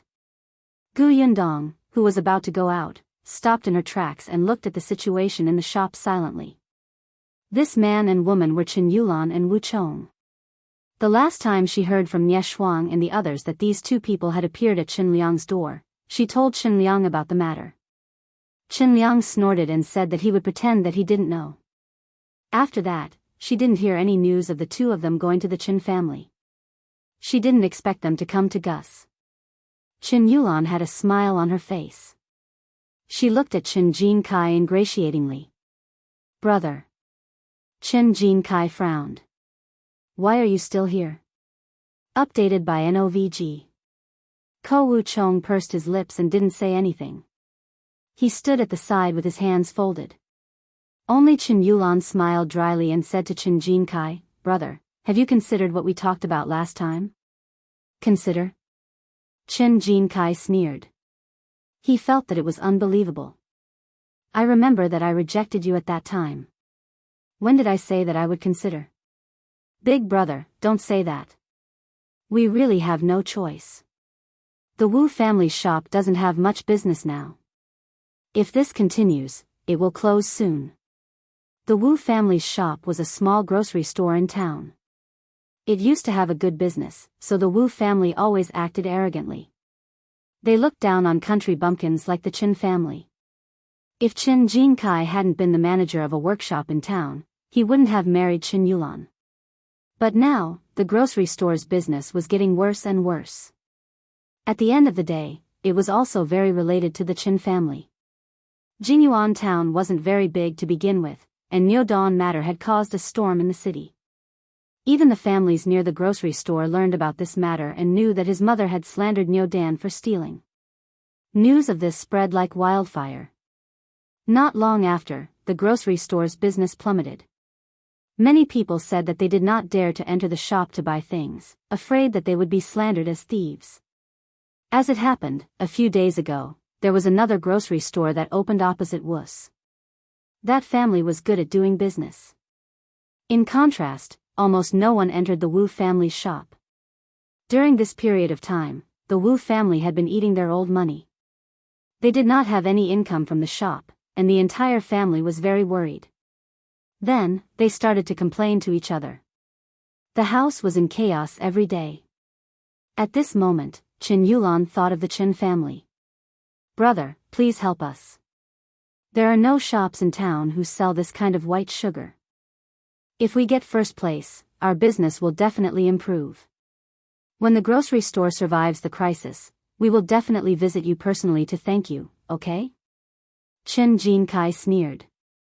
Everyone is limited to 5 caddies of white sugar a day at Gus. As long as you take the money, I can sell it to you. Chen Yulan's face stiffened. Brother, are you kidding me? How can 5 caddies be enough? Besides, the white sugar in your shop is too expensive. Can you sell it to us at a cheaper price? 50, 30 caddies a day? I'll buy some delicious food for sister-in-law and nephew later, okay? Chen Jinkai was so angry that he was about to laugh. Okay, my ass. You have a good plan. 15 kilograms a day, and you want it to be cheaper? How are you so capable? Are you asking me to embezzle the goods in the shop? If you find any errors, ads pop up, ads redirect, broken links, non-standard content, etc., please let us know each report so we can fix it as soon as possible. Chapter 939, you will be the shopkeeper. Chen Yulan laughed dryly. Brother, don't say that. We're family. We're just helping each other. Brother, I'm your biological sister. If you don't help me, I really won't be able to live. As she spoke, sadness welled up in her heart. Tears were about to fall. Biological sister? You still have the cheek to say that? Back then, when Nyo Dan was slandered by your mother-in-law, why didn't you say that we were biological siblings? When my father came to seek an explanation, you still kept slandering Nyo Dan. Why didn't you say that we were biological siblings? Let me tell you, our families have long-cut ties. Let alone biological siblings, we won't even be strangers in the future. For a moment, Chen Yulan was embarrassed by his scolding. Her face turned pale, and there was a faint anger rising in her. However, when she thought of her current situation, she suppressed it ruthlessly. On the other hand, Wu Chong, who had been silent all this while, snorted coldly and said to Chen Yulan, I knew it was useless to beg him, but you just didn't listen and insisted on coming over to get scolded. Don't you see that he's just a small shop assistant? He's just an errand boy who carries goods. There's a rascal shopkeeper above him. What can he do? What dare he do? Chen Jinkai suddenly looked at him. Yes, you're right. I'm just a little buddy. I can't do anything. So please don't come to my door again in the future. Hurry up and leave. Get lost. Get lost. Don't appear in front of me in the future. With that, he pushed the two of them out. Chen Yulan still wanted to say something, but Chen Jinkai didn't give them a chance at all. His face was full of impatience. However, just as the two of them were about to be pushed out of the door, Zhuangzi returned. Updated by NOVG. Kohi was still holding a food box in his hand. When he saw the three of them, he was stunned for a moment. Then, he frowned and said, Chen Jinkai, what's wrong with you? Who asked you to chase the guests away? Chen Jinkai stopped in his tracks. Even Gu Yundong raised her eyebrows. Tong Shuetao, who was at the side, whispered, what's wrong with Zhuangzi?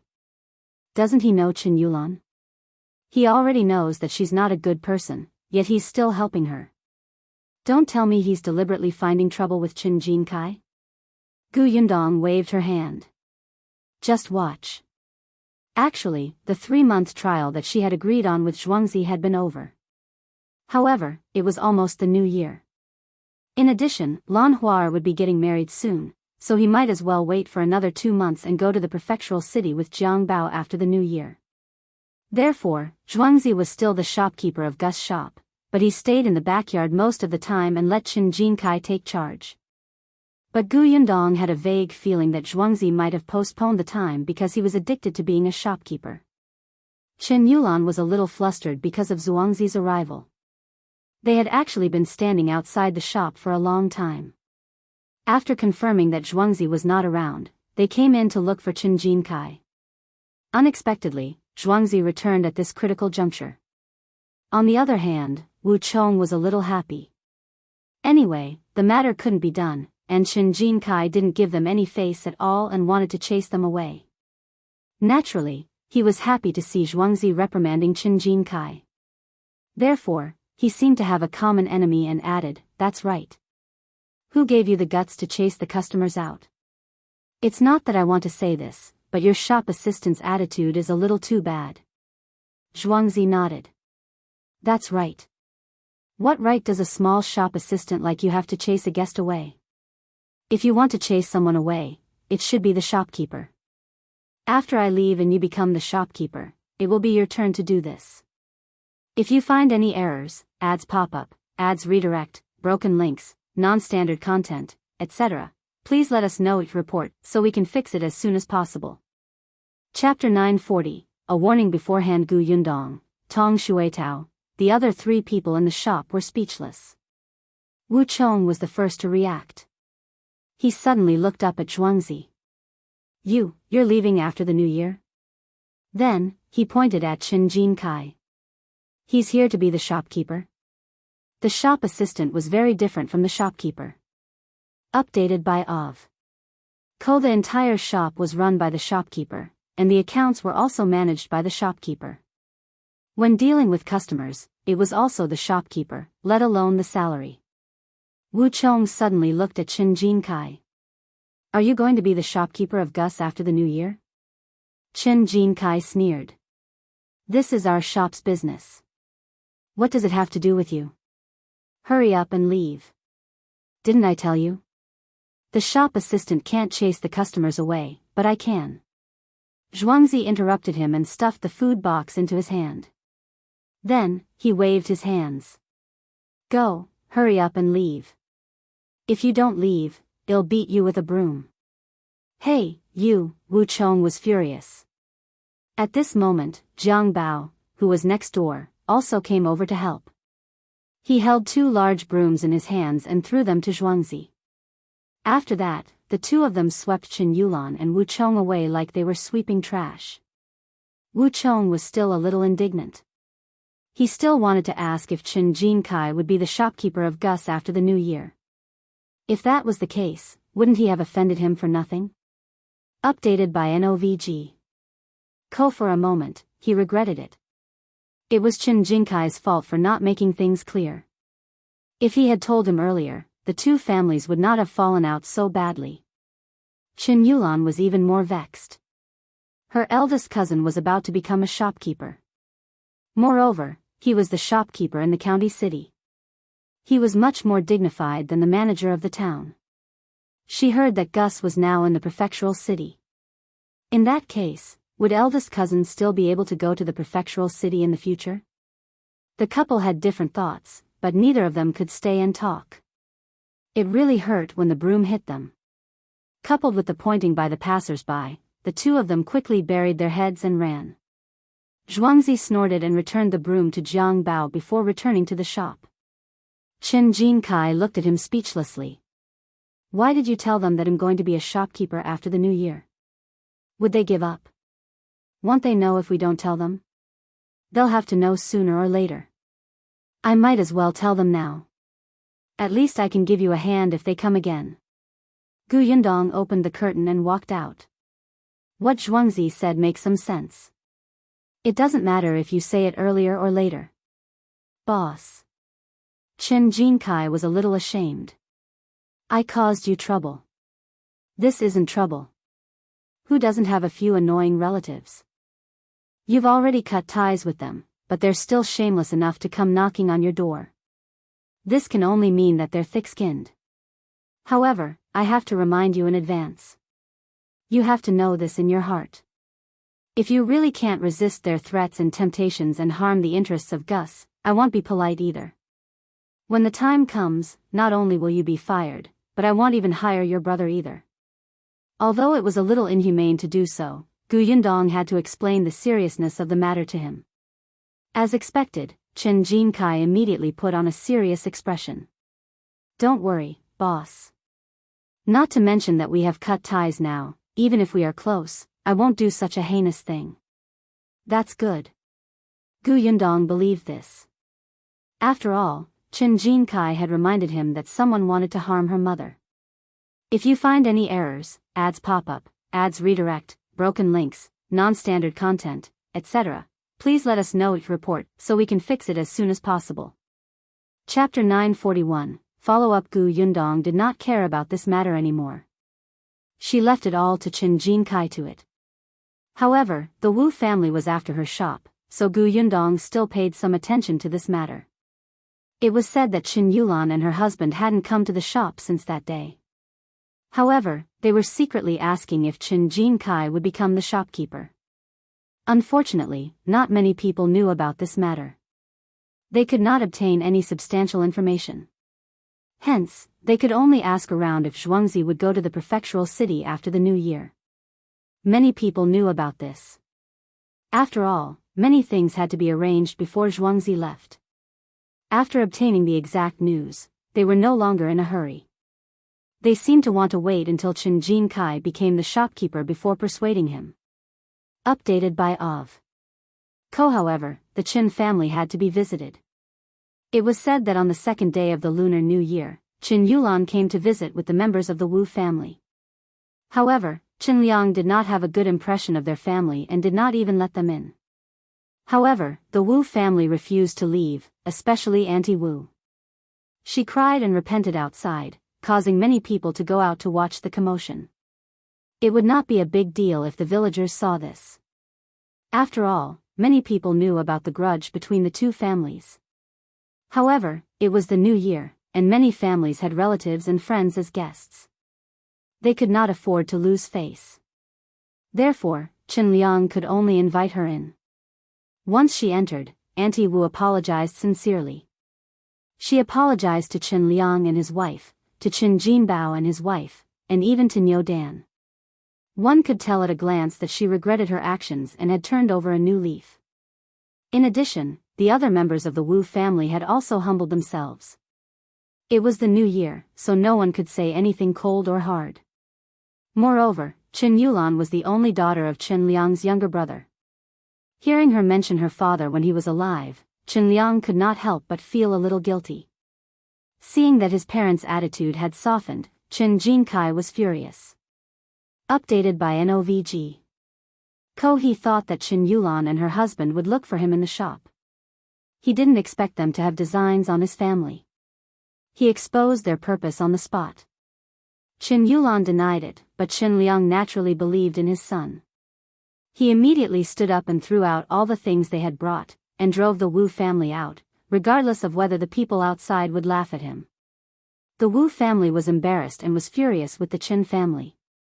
Moreover, Chen Liang's words were very ruthless.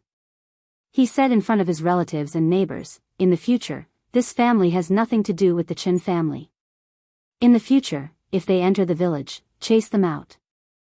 It was said that the Wu family had never appeared in Yongfu village again. Of course, this was all in the future. At this moment, Gu Yundong and Tong Shuitao were still resting in the shop. After lunch, they went to the street to buy things again. New clothes for the new year had already been prepared, so there was no need to buy them. Firecrackers and fireworks were still needed, especially fireworks. The children especially liked to watch them. They had already bought the lanterns, paper scissors, and red candles in the morning. They had to prepare melon seeds, peanuts, dried goods, tea, and drinks first. Sweets and fruits were available at home. As for the rice cake, tofu and dumplings, she could slowly make them in the next few days. She could buy and kill the chicken, duck, and fish before the new year. With this in mind, her family's New Year goods were almost ready. Next, it was time to prepare something else. Gu Yundong brought Tong Shuitao into a clothing store. If you find any errors, ads pop up, ads redirect, broken links, non-standard content, etc., please let us know your report so we can fix it as soon as possible. Chapter 942, Annual Party and Lottery. Tong Shuitao found it strange. "Miss, haven't you almost bought everything? Why are we going to the cloth shop? Isn't the workshop going to rest in 2 days? It's time to prepare New Year presents for them." This year, the workshop would stop a few days earlier than last year, so everyone could prepare early for the new year. After all, there were many workers in the workshop this year and they were busy all day. There was enough stock, so it did not matter if they were given a holiday a few days in advance. Tong Shuitao was enlightened. That's right. Last year, Miss also sent a large cart of New Year goods. She had heard that many people in the workshop were looking forward to this day. They were already secretly guessing if she would continue to distribute meat and cloth this year. Updated by Of. Especially the newcomers this year, they were all asking the short-term workers last year. But Mississippi. Tong Shuitao suddenly frowned and said awkwardly, "Will it still be a big piece of pork for each person this year? But it's already afternoon, and there's not much meat at the meat stall. Our workshop has more than 100 people. There's no hurry. I'll get Tong to come over and buy it later. There are more than 100 people. I'm afraid we have to order 2 big fat pigs in advance. Let's buy the things we want for the annual party today." Tong Shuitao was stunned, and confusion flashed across her face. "Annual party? Miss, what is an annual party?" It is the last gathering before the new year. Well, eat together, chat, play games, and so on. Of course, there was also the lucky draw. Gu Yundong was very happy to hold such a New Year celebration to make everyone happy. They had worked hard for an entire year. On the last day, they could relax and then go home happily to celebrate the new year. At this moment, what she wanted to buy was the prize for the lucky draw. Tong Shuitao became excited, and her face turned slightly red. Miss, you're saying that more than 100 people will be eating and chatting together? How spectacular is that? Updated by NOVG. Co-spectacular. The corners of Gu Yundong's mouth twitched. Looking at Tong Shuitao's excited expression, she seemed to be looking forward to it. Gu Yundong quickly bought the goods and returned to Yongfu village with Tong Shuitao. Before leaving, she said to Zhuangzi and Chen Jinkai, "You guys close early on the 26th. Go back to the village and let's have a meal together." The two of them were at a loss. A meal? However, the two of them immediately nodded, indicating that they would go back early. On the other hand, Tong Shuitao winked at the two of them before she left, looking mysterious, making the two of them even more confused. The carriage quickly drove into Yongfu village. With the new road, it was much easier for the carriage to travel. There were still many people on the road. The road had been built for a few days, but the villagers still seemed to have not walked enough. They had to pass through this road no matter where they went. It did not matter if they took a long detour. Gu Yundong did not know whether to laugh or cry. She did not look at the people outside anymore and hurried home to unload the goods. The next day, the Gu family started making rice cakes. On the third day, in the evening of the 25th, Gu Dajiang brought Gu Dafeng and the others back from the prefectural city. Gu Dajiang was stunned when he saw the new village road. Although Chen Jinbao and the others had already mentioned this when they were delivering the goods to the prefectural city, he couldn't help but be shocked when he saw it with his own eyes. This was his daughter's road. It was his daughter's credit. At that moment, Gu Dajiang's heart surged with indescribable pride. Gu Dafeng was also sitting in the carriage. Looking at the spacious road, she sighed and introduced it to Bien Han excitedly. This road originally didn't exist. When I left last time, this place was still very narrow. There was even a courtyard in front. If you find any errors, ads pop up, ads redirect, broken links, non-standard content, etc., please let us know report so we can fix it as soon as possible. Chapter 943, The Gu family distributes New Year gifts again. Bien Han felt that his eyes were not enough. One moment, he was staring at the ground, and the next moment, he looked into the distance in the direction Gu Dafeng was pointing. His legs were much better now. Although he couldn't shake them yet, it wasn't to the extent that he couldn't move. It was just that in order to take care of his leg, while it originally only took a day to return from the prefectural city, in the end, it took 2 days. Let me tell you, don't be too surprised when you see the house later. Our Yundong built the house very well. It's especially spacious and beautiful. Whoever sees it will like it. Gu Dafeng whispered into his ear to remind him. After all, the first time she came, she was stunned when she saw the green brick tiled house. Updated by Ov. Kobe and Han smiled and nodded. She had told him this many times. Not long after, the carriage arrived at the entrance of the Gu residence. However, even though Bien Han was mentally prepared, he was still stunned when he saw the house in front of him. It was his fault, for not knowing enough. He heard that this house was built after Yundong fled to Yongfu village. This girl was really capable. Seeing his stunned expression, Gu Dafeng sniggered. Then, she got out of the carriage, took the wheelchair from Lu Sheng, and pushed it in front of him. This time, the 4 members of the Lu family also came back. The small courtyard was locked, and Gu Dajiang asked his neighbor to help keep an eye on it. There weren't many valuable items there, and the security there was good. There were many scholars, and there were often people patrolling, so he wasn't too worried. Gu Yundong stood at the door and welcomed them in. Updated by NOVG. Father, are we still going to the academy after the new year? Gu Dajiang shook his head. I'm not going. Just stay at home and prepare for the exam. Teacher also said that it's not a big problem. He told me not to worry too much, nor do I need to travel back and forth. It's a waste of time.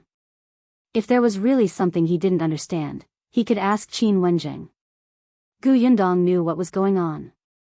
Gu Dajiang asked her about the road construction and Xiao Qingyuan.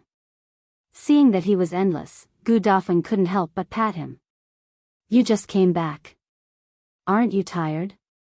Can't you rest well first and talk another day? Gu Dajiang coughed lightly and didn't ask further. Everyone quickly finished eating, washed up, and went to rest. The next day was the 26th, and the workshop had stopped for the day. Early in the morning, Tong'an went to get meat. There were a lot of people, and each of them had 2 caddies of meat. 2 pigs were barely enough. However, there was still a gathering tonight, and Tong'an still needed at least half a pig. For a butcher's shop, this was a huge order.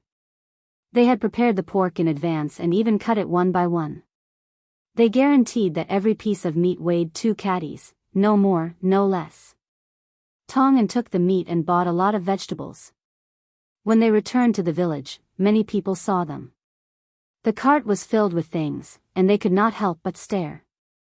Someone swallowed his saliva. Why did the Gu family suddenly buy so much meat? Are they preparing for the new year? This is too much. Why don't you take a look at how many people there are in the Gu family now? There are more than 10 servants. There's no need for so much, right? You guys are really ignorant. I think this meat must be for the workers in the workshop. What? Then, that person also remembered. Wasn't it almost the new year? Last year, the Gu family was also very generous. Everyone was given a lot of things and happily carried them home for the new year. Envy, jealousy, and hatred. If you find any errors, ads pop up, ads redirect, broken links, non-standard content, etc., please let us know each report so we can fix it as soon as possible. Chapter 944. His daughter is powerful. The news that the Gu family was going to distribute New Year goods quickly spread throughout the village. On the other hand, the people in the workshop were still working hard to do their last day of work this year. Tong'an's handcart was pulled back to the Gu family. Gu Yundong led the family to tidy up the New Year goods first.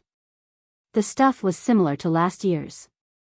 It was also pork cloth and sugar, but last year's brown sugar had turned into white sugar. In addition, everyone had a piece of pastry bought from the county city.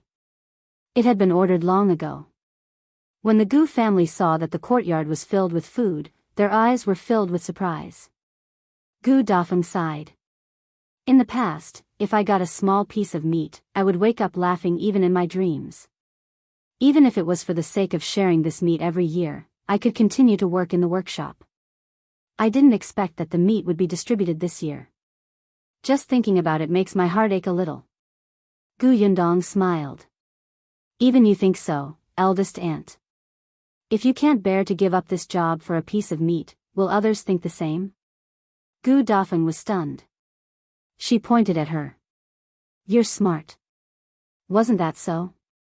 How many families in this village were like her in the past? They had to be careful when they wanted to eat a piece of meat during the new year. There were not many bosses like Gu Yundong. After distributing the items, Gu Yundong planned to make a trip to the workshop. She had yet to tell everyone about the gathering. On the other hand, Gu Dajiang was quite curious about this annual party. He followed Gu Yundong to the workshop. Your annual party is quite interesting. How did you come up with it? Well, could Gu Yundong say that she did not think of this? She turned around and met Gu Dajiang's curious gaze. She could only swallow. Then, she said in all seriousness, Father, here it goes. We're all at the dining table when we discuss business. Your classmates often arrange to eat and talk together, so when it comes to socializing, eating and drinking are the most suitable. Everyone usually just works hard. I guess some people don't know each other. Why don't we give them a chance to relax and eat together, right? Gu Dajiang fell into deep thought. Indeed, many things were easy to say at the dining table. Conflicts quickly dissipated over a few drinks. Those who had common topics might become closer after chatting. Coupled with the good food and drinks, everyone felt a greater sense of belonging to the workshop. She was trying to buy people's hearts.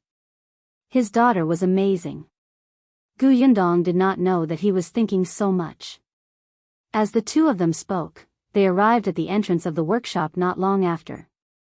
As she had already told everyone that they would stop working at the 26th this year, there were not many fruits and sugarcane left in the workshop. He estimated that they could stop work at noon. When Yundong and his father came in, everyone stood up. "Master, boss, why are you here?" Someone's eyes lit up. Today was the last day. Were they going to give out New Year goods? But when he saw that there was no cart behind Yundong carrying things over, he was immediately disappointed. Perhaps there were too many people this year. However, it didn't matter. It was understandable. After all, the New Year goods distributed by the Gu family last year were good stuff. If everyone was given a piece this year, it would cost a lot of money. Yundong waved her hand and asked the people who were temporarily free to come over first. She waited until they were close before she spoke. "If you find any errors, ads pop up, ads redirect, broken links, non-standard content, etc., please let us know each report so we can fix it as soon as possible." Chapter 945. They are all jealous. There shouldn't be much to do, right? I think it should be done after noon. How about this? After everyone is done, let's clean up the workshop, okay? All right, someone immediately replied loudly. Even if boss doesn't say it, well, clean everything up before going back. Boss, don't worry. In fact, they still wanted to work. They had heard that there was an additional salary these few days. It was just like Zhuangzi and Chen Kai in the county cities Gus. During the new year, the shop could not be closed. After all, they sold sweets and other things. Business was good during the new year, so the two of them would take turns to run the shop. However, their salary for the few days was also calculated separately. It was much more than usual. Many people in the workshop were envious. Unfortunately, the workshop was on holiday. Yundong saw that everyone had different expressions and more or less knew what they were thinking. She immediately found it funny and continued, "After cleaning up, send some people out and borrow 10 tables from each family. I want those big tables that can seat more than 10 people." Everyone was surprised. "Boss, why do you need so many tables?" "For the gathering tonight, of course." Yundong smiled. "Don't go back for dinner tonight. Let's have a meal together and chat. How about that?" "Wow, the boss is treating us to a meal." Cheers instantly erupted in the workshop. "That's great. I want to eat lunch." "I'll save it for dinner." "Ha ha ha ha, forget it. With your stomach, no matter how much you eat for lunch, you can still swallow a cow at night." "Boss, I'm drooling now. We definitely won't leave. After cleaning the workshop, we'll borrow tables and stools. I guarantee that everyone will be able to sit down." Yundong could feel everyone's excitement. Even Gu Dajiang was infected by this enthusiasm. He could not help but say, "There will be New Year presents to be delivered tonight." Yundong turned to look at her father. Gu Dajiang immediately touched his nose and coughed lightly. "Well, I couldn't help it. I just wanted to make everyone happier." As expected, as soon as he said that, the workshop exploded. Some young men couldn't help but jump up. I've been looking forward to the New Year presents for a year." Yundong was speechless. She had not seen them so happy when they were given the wages. She shook her head, thinking that there was still a surprise tonight. She hoped that they would not be too excited. After saying that, Yundong left with Gu Dajiang. As soon as they left, the workshop was instantly filled with joy. Everyone gathered together and discussed. Helpless, Tongan walked out and said, "Aren't you going to work? The earlier you finish your work, the earlier you can eat dinner." Everyone instantly dispersed. Now, they were full of energy, and even their efficiency was almost twice as fast as before. Before noon, the work in the workshop was done. Everyone started to clean up happily. The men took buckets to the river and fetched water. They went back and forth a few times, washing the entire workshop until it was spotless.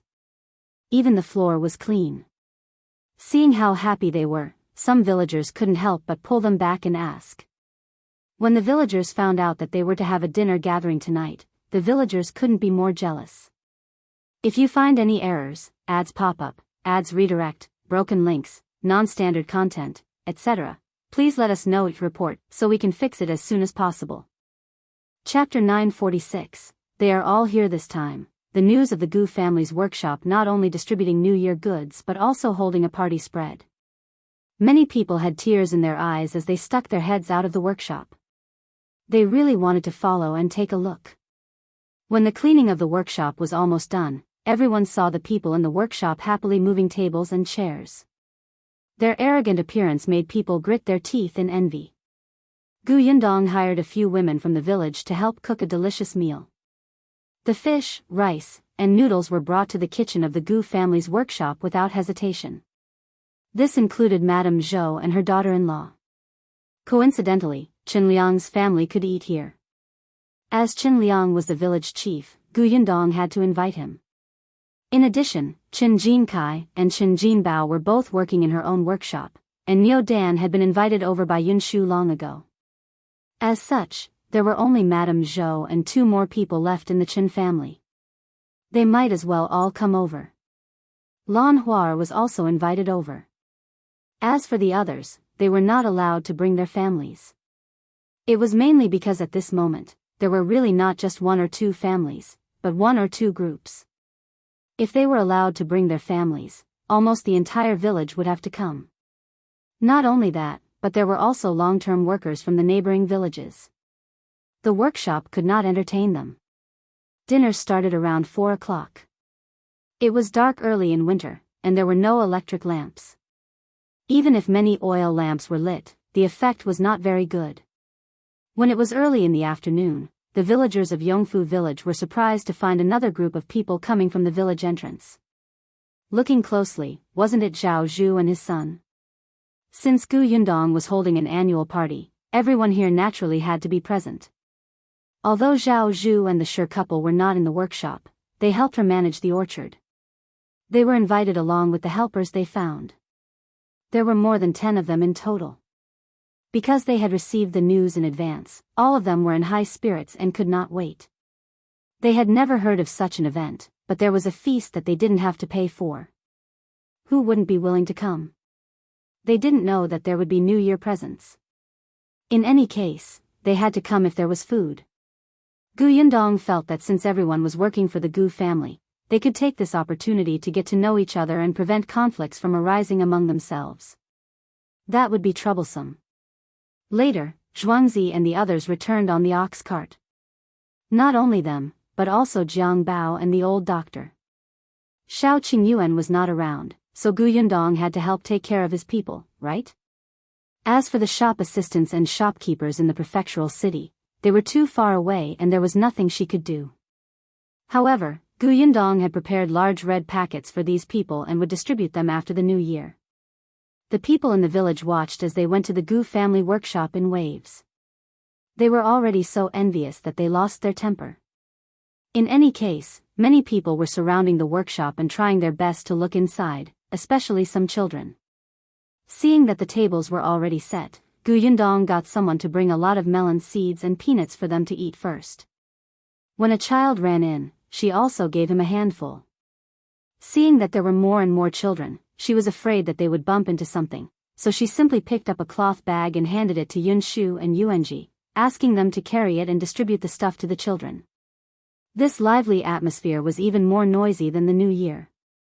Finally, the time for the annual party that everyone was looking forward to arrived. Everyone at the 15 tables was sitting upright. Before the dishes were served, Gu Yundong walked to the front and began to speak. If you find any errors, ads pop up, ads redirect, broken links, non-standard content, etc., please let us know it report so we can fix it as soon as possible. Chapter 947, Gu Yundong's speech. First of all, I want to thank everyone here for working diligently over the past year. Many things have happened. When the prefectural city opened for business, there was a shortage of stock. It was everyone who worked overtime to meet the demand.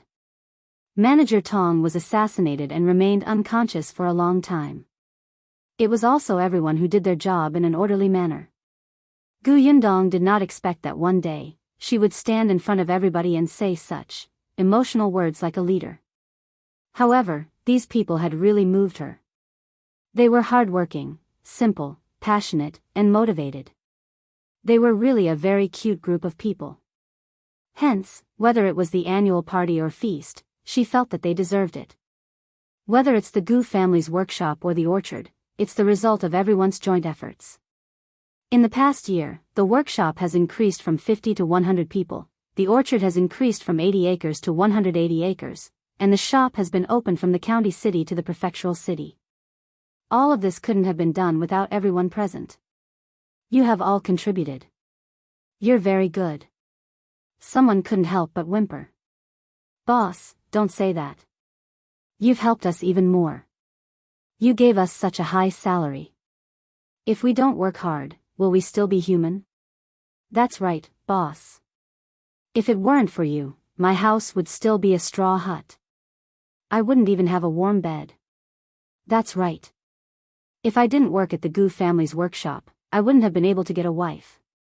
Yes, yes, yes. Since I'm working here, my daughter's dowry has been gathered. Boss Gu was too good. In the past, when they worked outside, no one had affirmed their work like this. Not to mention thanking them, it was already good enough if they were paid in time. At this moment, they were actually thanked by their boss. They felt as if they had eaten honey. Gu Dajiang looked at his daughter with incomparable pride. He felt warm inside. Yundong was too outstanding. Gu Yundong was stunned to see them crying. Then, she laughed. All right, I won't say anything else. I know that everyone is waiting for a feast. Serve the dishes. As soon as she finished speaking, there was a burst of cheers. Immediately after, someone brought the food over. In the countryside, the dishes were all served in big pots and bowls. The Gu family's feast was a real feast. Most of them were meat. As soon as the food was served, the workers pounced on it like wolves and tigers. Each of them picked up 2 pieces of meat, and the bottom was quickly revealed. On the other hand, Gu Yundong's table was much more refined. Gu Dajiang drank with Chen Liang. Both of them were slow-witted. They could drink for a long time after filling a glass. Bien Han's leg was still injured and he couldn't drink, so he chatted with him. Madame Yang and Gu Yunka were the happiest. They loved this kind of liveliness the most. When they were almost done eating and there were only 2 or 3 dishes left, Gu Yundong stood up and walked forward. Everyone's stomachs were already full and their movements had slowed down. Hence, most of them saw Gu Yundong's actions and found it strange. Is it time to deliver the New Year goods? I saw it just now. 2 large carts were pushed in. Unfortunately, there was a cloth covering it, so I couldn't see what was inside. In any case, there's definitely meat. Manager Tong brought back a lot of pork this morning. I heard that there was meat in cloth last year. There are so many people this year. I wonder if there are more. If you find any errors, ads pop up, ads redirect, broken links, non-standard content, etc., please let us know each report so we can fix it as soon as possible. Chapter 948, Surprise at the Annual Party. Gu Yundong coughed lightly and the buzzing below immediately stopped. Gu Yundong said, I know. Everyone is looking forward to the New Year presents. They will definitely be distributed this year. However, before they are distributed, there will be a surprise for everyone. Surprise? Everyone's eyes widened. Some of the bolder ones who had drunk a little hurriedly stood up and asked, Boss Gu, what surprise? Is there more food tomorrow after today? Ha ha ha, you wish, someone couldn't help but scold. Gu Yundong also smiled. It's not good to have fish and meat every day. The surprise I'm talking about is this. As she spoke, she glanced at Tong Shuitao, who immediately handed over a wooden box. Everyone looked confused. A wooden box? Could it be that there was something good inside? However, the wooden box did not look big or heavy. What was inside? While everyone was guessing, Yundong had already spoken. There are notes inside. There are words written inside. Now, it's up to your luck. Whoever draws the note with the first, second, and third prizes will be rewarded. Wow, there was an uproar below. A lucky draw? There was actually a lucky draw? This was really a surprise, a huge surprise. Alright, now Shuitao will carry the box to every table. You just have to sit in your seats. When the time comes, you just have to reach in and pull out a note. There are a total of 15 rewards this time.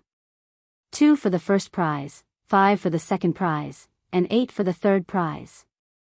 With that, Tong Shuitao carried the wooden box to the first table. The first person was stunned for a moment until someone pushed him.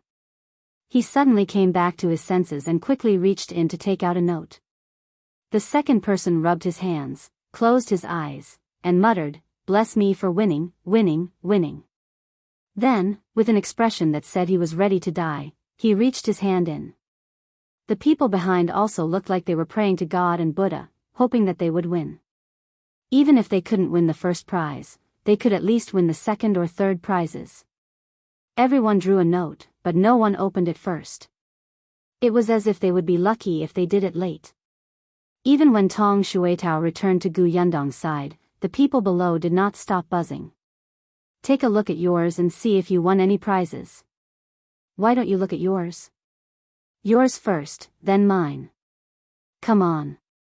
Yundong waited for a long time but did not see these people open the note. She immediately held her forehead. It's getting late. Are you sure you want to open the note until tomorrow? If that's the case, I'll leave. No, well look. Well look right away. The people below finally couldn't hold it in anymore and quickly opened the note to read. Then, voices sounded one after another. Hey, let me see. What are these words? I don't know him either. Ask Zhuangzi. He can read. Someone took the note to Zhuangzi, who was nearby. Zhuangzi narrowed his eyes and glanced at the expectant person. He sighed and said, "These words are thank you for participating." That person was a little confused. What does it mean? It means you didn't win the lottery. Ah, the person immediately wailed and slapped his hands hard. Bad hands. Why can't you even get the third prize? Yundong saw that many people couldn't read and did not know what it meant. She immediately explained, "It's okay if you don't know the words on the paper. Count them. If it's 4 words, you don't win the lottery. If it's 2 words, you do. If you find any errors, ads pop up, ads redirect, broken links, non-standard content, etc., please let us know each report so we can fix it as soon as possible." Chapter 949, What's the Prize? As soon as Yundong finished speaking, someone jumped up. Ah, I won. I won. Although he couldn't read, he knew how to count. Immediately after, voices rose and fell in the crowd. I got it too. Ha ha ha, I got it too. When most people saw the words in their hands, they sighed. Then, they shifted their gazes and looked enviously at the people who had won the lottery. Yundong said, "Winners, please come up first."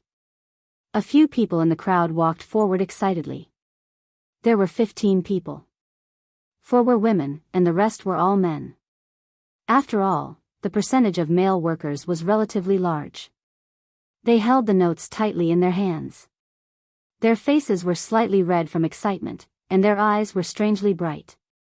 They handed the notes to Tongan and asked him to tell them the prize they had won. After all, they could not read. It just so happened that a woman and a man won the first prize. The woman was from the neighboring village. It was said that her family was in trouble, and her 4 children were crying for food. The oldest was only 11 years old. The man in the family was not in good health, so he could only do some simple work. Later on, this woman entered the Gu family's workshop and got paid. Only then did her family's life gradually improve. She did not expect her luck to be so good that she won the first prize. Someone said softly, Mrs. Sun's bitter life has finally come to an end. Ever since she entered the Gu family's workshop, her luck has also come. Gu Yundong thought that Mrs. Sun would definitely like this prize. As for the other first prize winner, he was from Yongfu village. His family background was alright. The second prize was given to a woman and 4 men. One of them was Zhao Zhu, and another 2 were from the neighboring villages. The remaining man and woman were from Yongfu village. The remaining 2 women and 6 men won the third prizes. Some were from Yongfu village and some were from the neighboring villages. These 15 people were all very excited. Even someone as steady as Zhao Zhu clenched his fists tightly. Gu Yundong got someone to bring everything up. Next, let me tell you what the prizes are. She lifted the cloth on the first pile, revealing what lay beneath. This is the third prize. There's not much. I hope you like it. Everyone leaned forward and saw boxes on the ground. Inside were cinnamon, red dates, peanuts, melon seeds, and other snacks. Everyone could not help but widen their eyes. This was quite a lot. This was enough to entertain guests for the new year. Moreover, there were many things that they could not bear to buy during the Lunar New Year. Not to mention, there were 2 pots of wine. Judging from the logo, this wine seemed to be brewed by the Tao family in the county city.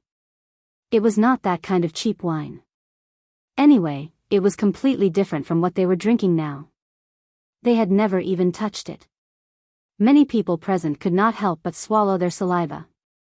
The 8 people who won the prizes were overjoyed and looked at the gift boxes eagerly. This box looked good too. Gu Yundong distributed the items one by one. The 8 of them thanked her profusely. When they received the food boxes, they walked back to their original positions in satisfaction. The people at the same table immediately surrounded someone. They wanted to reach out to eat the things in the gift box, but he slapped them away. What are you doing? This is what I have to bring back. I still have to show it to my wife. Don't think about eating it, and don't mess it up. Look at how stingy you are. The person beside him snorted and continued to look ahead. There were so many delicious food for the third prize. He wondered what the second and first prizes were. He was so looking forward to it. If you find any errors, ads pop up, ads redirect, broken links, non-standard content, etc., please let us know it report so we can fix it as soon as possible. Chapter 950, Second prize. The people sitting below were all very curious and urged him. Gu Yundong did not keep them in suspense. She got someone to remove the cloth on the second pile. Soon, many boxes were revealed below. Everyone was speechless. Why were they all in boxes? Could it be that they were also peanuts, red dates, or something, but there were more portions? This is the second prize. 1 set of cutlery for each person. Although it was called a set, it was actually filled to the brim with a huge box. There were at least 4 sets of bowls, plates, chopsticks, spoons, and cups. There was also a small casserole and a kettle. There were also 2 pots of wine beside it. Wow, the people below exclaimed, their eyes wide open. There were so many pots and pans, and they were brand new and shiny. Most of the people here still had holes in their bowls. Sometimes, they would cut their lips when eating porridge. But even so, they could not bear to throw the bowls away or change them. At this moment, the boss actually offered a whole set. Wasn't this too much? These things were not cheap at all. The men and women who had won the second prize were so excited that their cheeks turned red. They stared at the boxes. Gu Yundong said, "These things are a little heavy. If it's not easy for you to carry them, you can hire someone to help you bring them back after the annual party. It's easy to carry. We're very strong. We're not afraid of heavy lifting," someone immediately replied. The others couldn't help but laugh, but they all nodded, even the woman. What a joke. They could not wait to pounce on the pile of cutlery and touch it properly. How could they wait until the end of the annual party? They could not wait to carry it home and hide it now so that others would not covet their prizes. The others looked like they wanted to split it up on the spot. The corners of Gu Yundong's mouth twitched. She did not care anymore and asked them to go forward and get one for themselves. These things were quite heavy. In addition, the wooden box containing the cutlery was not light either. If she distributed them one by one, she would probably die of exhaustion. However, the people who won the prize were not afraid of getting tired at all. They went forward and squatted on the ground. They carefully touched it first and then began to whisper to each other, "This bowl is really flat. It's smooth to the touch. It's not rough at all. If I take it back, I won't even be able to bear to use it. Look at these chopsticks. There are even carvings on the top. It's not cheap. So much.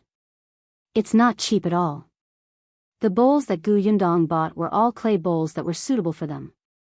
She had originally considered porcelain bowls, but she was afraid that if they were given out, no one would use them and they would only be locked up. That would be meaningless. However, even if they were just clay bowls, the quality was very good. "Hey, are you done? If you've seen enough, come down quickly. We're still waiting for the first prize. Don't delay others." The people below couldn't take it anymore. These second prize winners were simply too detestable. Not only did they receive the award, but they also had to show off in front of the audience.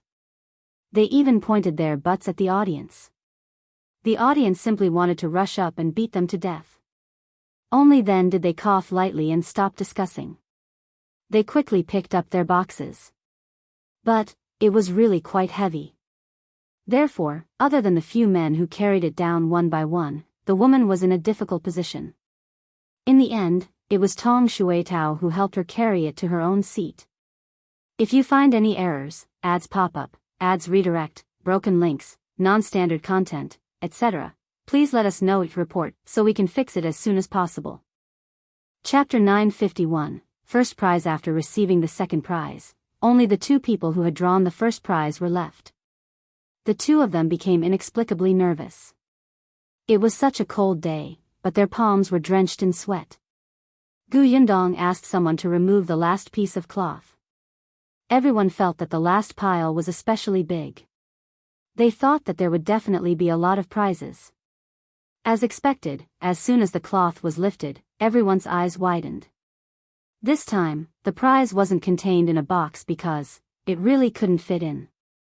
Gu Yundong said, "This is the first prize.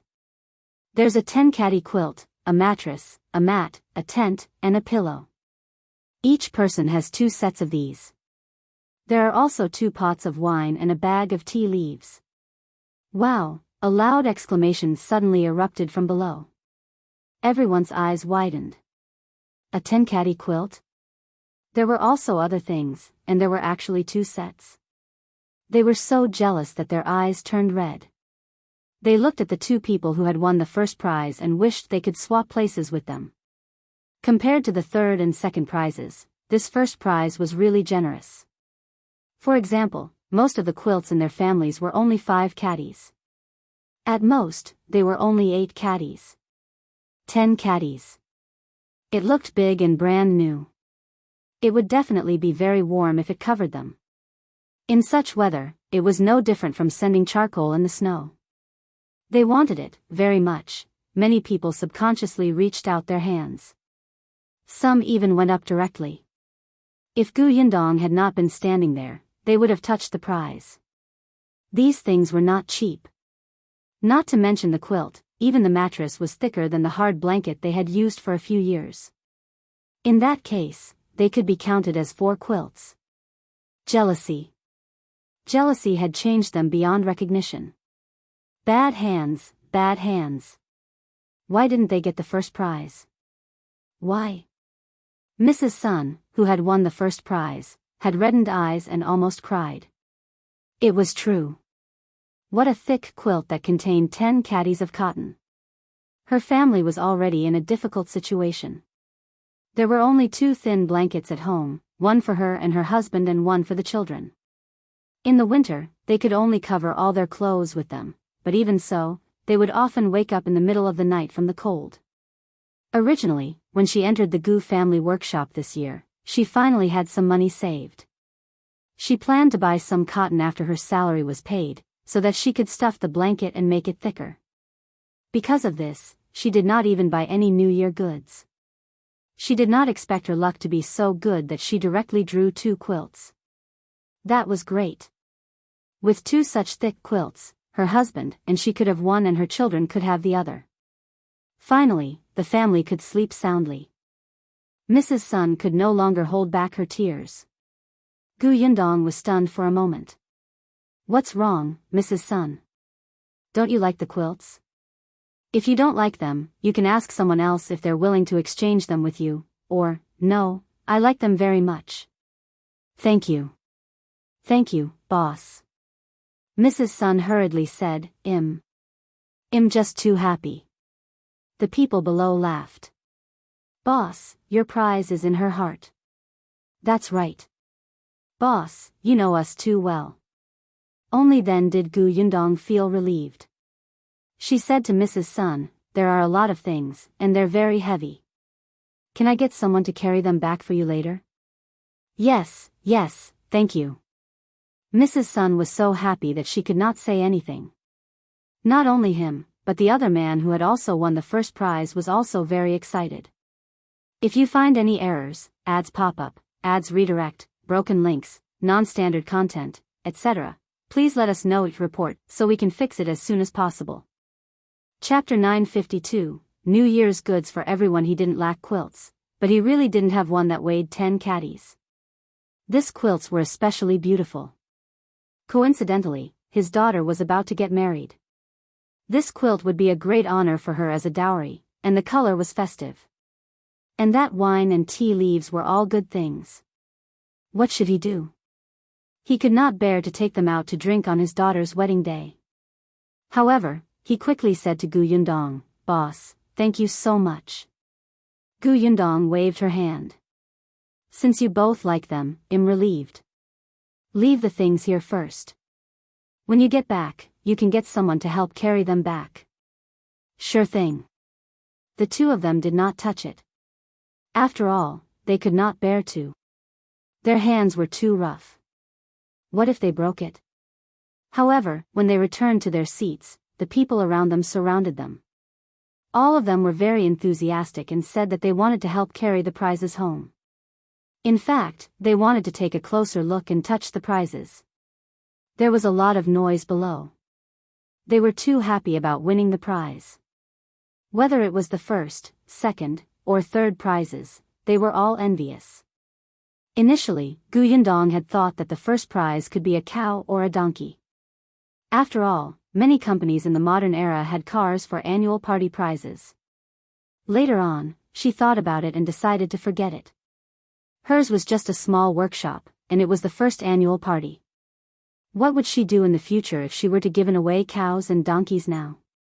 Therefore, after pondering for a while, she decided to give them something practical. Judging from their reactions, they should be very satisfied. Alright, the lottery is over. Next, everyone will have a share of the New Year goods.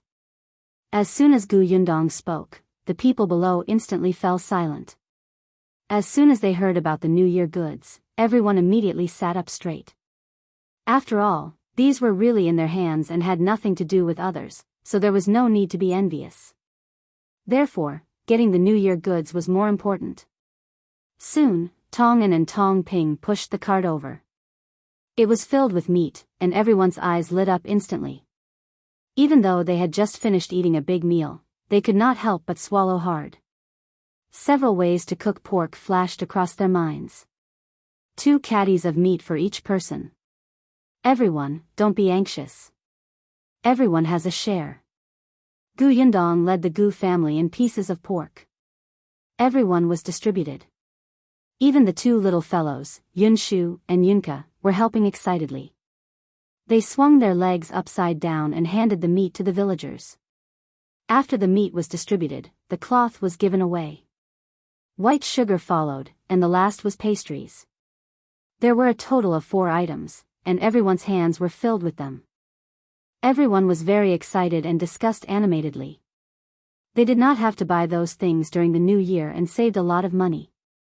Yundong waited for them to finish their discussion before continuing. The New Year's goods have been distributed. Finally, it's this month's salary. Tong Shuitao carried up another basket. It was really because most people were given copper coins, so she had no choice but to use the basket. Yundong took a brush and paper and an account book. She sat behind a table and said to everyone, "Now, come up one by one. You can go back after receiving the salary. It's been hard on everyone this year. Continue to work hard next year and strive to earn more money. Okay." The voices below were exceptionally loud, and everyone was very excited. Yundong nodded in satisfaction and opened the account book. "Come up when you hear your name. If you find any errors, ads pop up, ads redirect, broken links, non-standard content, etc., please let us know each report so we can fix it as soon as possible." Chapter 953, More Surprise? Yundong quickly recited, "Su Huar." Here. Yundong had an impression of her. Last year, she was also there when the short-term workers received the New Year's goods. When they arrived, Yundong took the string of copper coins from Tong Shuitao and handed it to her. Su Huar bowed. "Thank you, boss." Then, she took the copper coins and walked to the side. Yundong ticked her name. Then, she started to call the second person. Just as she was handing out copper coins to the second person, Su Huar, who was beside her, suddenly exclaimed, "Boss, you gave an extra 100 copper coins." Everyone looked over in unison, but Yundong was not surprised. "It's the new year. Take these 100 copper coins as a red packet for everyone. Everyone has it. You can buy New Year goods with it." 100 copper coins was not much. It could be considered the year-end bonus. Everyone had worked hard for an entire year. On the last day, they still had to celebrate. When the people behind heard this, they were overjoyed. They did not expect that when the workshop closed for the holiday, there would be a meal gathering, a lucky draw, and a New Year's gift. In the end, there was even a red packet. The surprises came one after another, making them a little dizzy and unable to find the north. These things were common to modern companies, but in this era, they were unique. But to Yundong, these extra rewards did not cost much. In total, it was about 50 to 60 taels. However, this would make everyone happy. In the future, they would be more loyal to the Gu family and have a greater sense of belonging to the Gu family. Moreover, they would be able to publicize it for free. This money was very worth it. The pay was distributed one by one. Everyone could not help but count it again and again. It was not that they did not trust Yundong and were afraid that they would be paid less. They just could not resist the desire to count the money, especially when they had an extra 100 copper coins. They felt so good. The Zheng couple, the Shi couple, Zhao Zhu, and the other managers were the last to be paid. Their salaries were high, so they were directly given silver. Everyone was a little envious when they saw this. They thought that if they worked harder, they would be able to touch silver when they became managers in the future. However, none of these people left after receiving the money. Yundong found it strange. Then, she saw that everyone was busy. The tables were cleared, the stools were cleared, and the women were tidying up the pots and pans and cleaning the ground. Yundong immediately smiled. Whether it was New Year goods or red packets, they were indeed worth it. In just a short while, the workshop returned to its original state. It was clean. The tables and chairs had all been returned. Everyone stood in front of Yundong again with the New Year goods in their hands. They waved at Yundong. "Boss, we wish you a happy New Year in advance. Well, take our leave first." Yundong waved her hand. "Happy New Year to you too. See you next year." Only then did everyone turn around and leave. The weather outside was very cold and dark, but the people who came out of the workshop were all overjoyed and warm. The families of the people from the neighboring villages who lived further away came to pick them up. Mrs. Sun's husband was also here. Although he was not in good health, it was fine for him to go out. At this moment, he saw Mrs. Sun carrying a large pile of things in her hand. There were actually quilts. Her husband's face was filled with shock as he hurriedly went up to her. Mrs. Sun was very happy to see him. She said with a face full of joy, "Husband, we drew the lottery today. I won the first prize. Look, there are 2 big quilts and beddings, and these, if you find any errors, ads pop up, ads redirect, broken links, non-standard content, etc., please let us know and report so we can fix it as soon as possible." Chapter 954, New Year Mrs. Sun's husband was stunned. He subconsciously took a quilt in it, unable to come back to his senses. The people beside her had already started talking at once. "Your wife is lucky. You don't know that there were only 2 people who won this prize. Your wife was one of them. This quilt weighs 5 kilograms. Look, it's so thick. It's thick, it's indeed thick." He nodded blankly. Mrs. Sun raised the New Year goods again. These were also given by the boss. "We don't have to buy them for the new year." Someone at the side shouted, "Let's go back first. It's already so late. Let's not stand here anymore. Let's go." Yundong gave a few lanterns to the people living in the neighboring villages and asked them to go back together in case they could not see the road. However, it did not matter to them whether they had lanterns or not.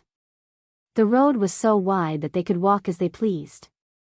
It was even more convenient for those from the local village. Many people were still waiting outside. Soon, the lively crowd dispersed. Yundong led his parents and siblings back to the Gu house. The door of the workshop was closed. Next, they just had to prepare for the new year in peace. When they reached home, Yundong took out a few red packets and gave one to the Tong family, the Lu family, and Shuirong. Everyone thanked her and happily accepted it. When Yundong returned to her room, she wrote a letter to Xiao Qingyuan and told him in detail about today's annual party. Now that they could not see each other, they could only contact each other through letters. Unfortunately, he couldn't be at home during the new year. She recalled that last year, Xiao Qingyuan was alone at home. Later, he was called over by Yun Shu to set off firecrackers and have New Year's Eve dinner with the Gu family. This year, only Ah Go and the auntie who cooked were in the Xiao family. Yundong also gave them red packets on behalf of Xiao Qingyuan. The next day, the incident at the Gu family workshop's annual party swept through Yongfu village and the neighboring villages like a violent wind. Everyone was envious when they heard that everyone had New Year's goods and a few big awards. Thus, a new round of inquiring about whether the workshop was recruiting people began again. Unfortunately, Yundong was not recruiting for the time being. Even if she wanted to recruit, she had to expand the workshop first. In the following days, the Gu family began to prepare for the new year. They cleaned the house, made tofu, killed chickens and fish, and made dumplings. Everything was warm. On New Year's Eve, the family gathered together with smiles on their faces. Yundong recalled last year. At that time, her father had not been found, and she did not know where eldest Aunt Gu was. Yuanji was suffering in old Gus' house. Now, apart from Uncle Gu, her family was finally reunited. Yundong believed that they would be able to find younger uncle sooner or later. This was her first wish for the new year. The dinner was very sumptuous. After eating, everyone went to set off firecrackers. Since Xiao Qingyuan wasn't around, Gu Dajiang was the one who lit the firecrackers. Yundong held the little girl in her arms and listened to the crackling sounds. She looked at Yun Shu and Yuanji jumping around and could not help but smile. After the firecrackers were released, Yun Shu and Yuanji ran in to move the fireworks out. The two of them were bold enough to light the fireworks themselves. The fireworks rushed into the sky with a bang and exploded. The people in the village looked up one after another. The children's voices were especially cheerful.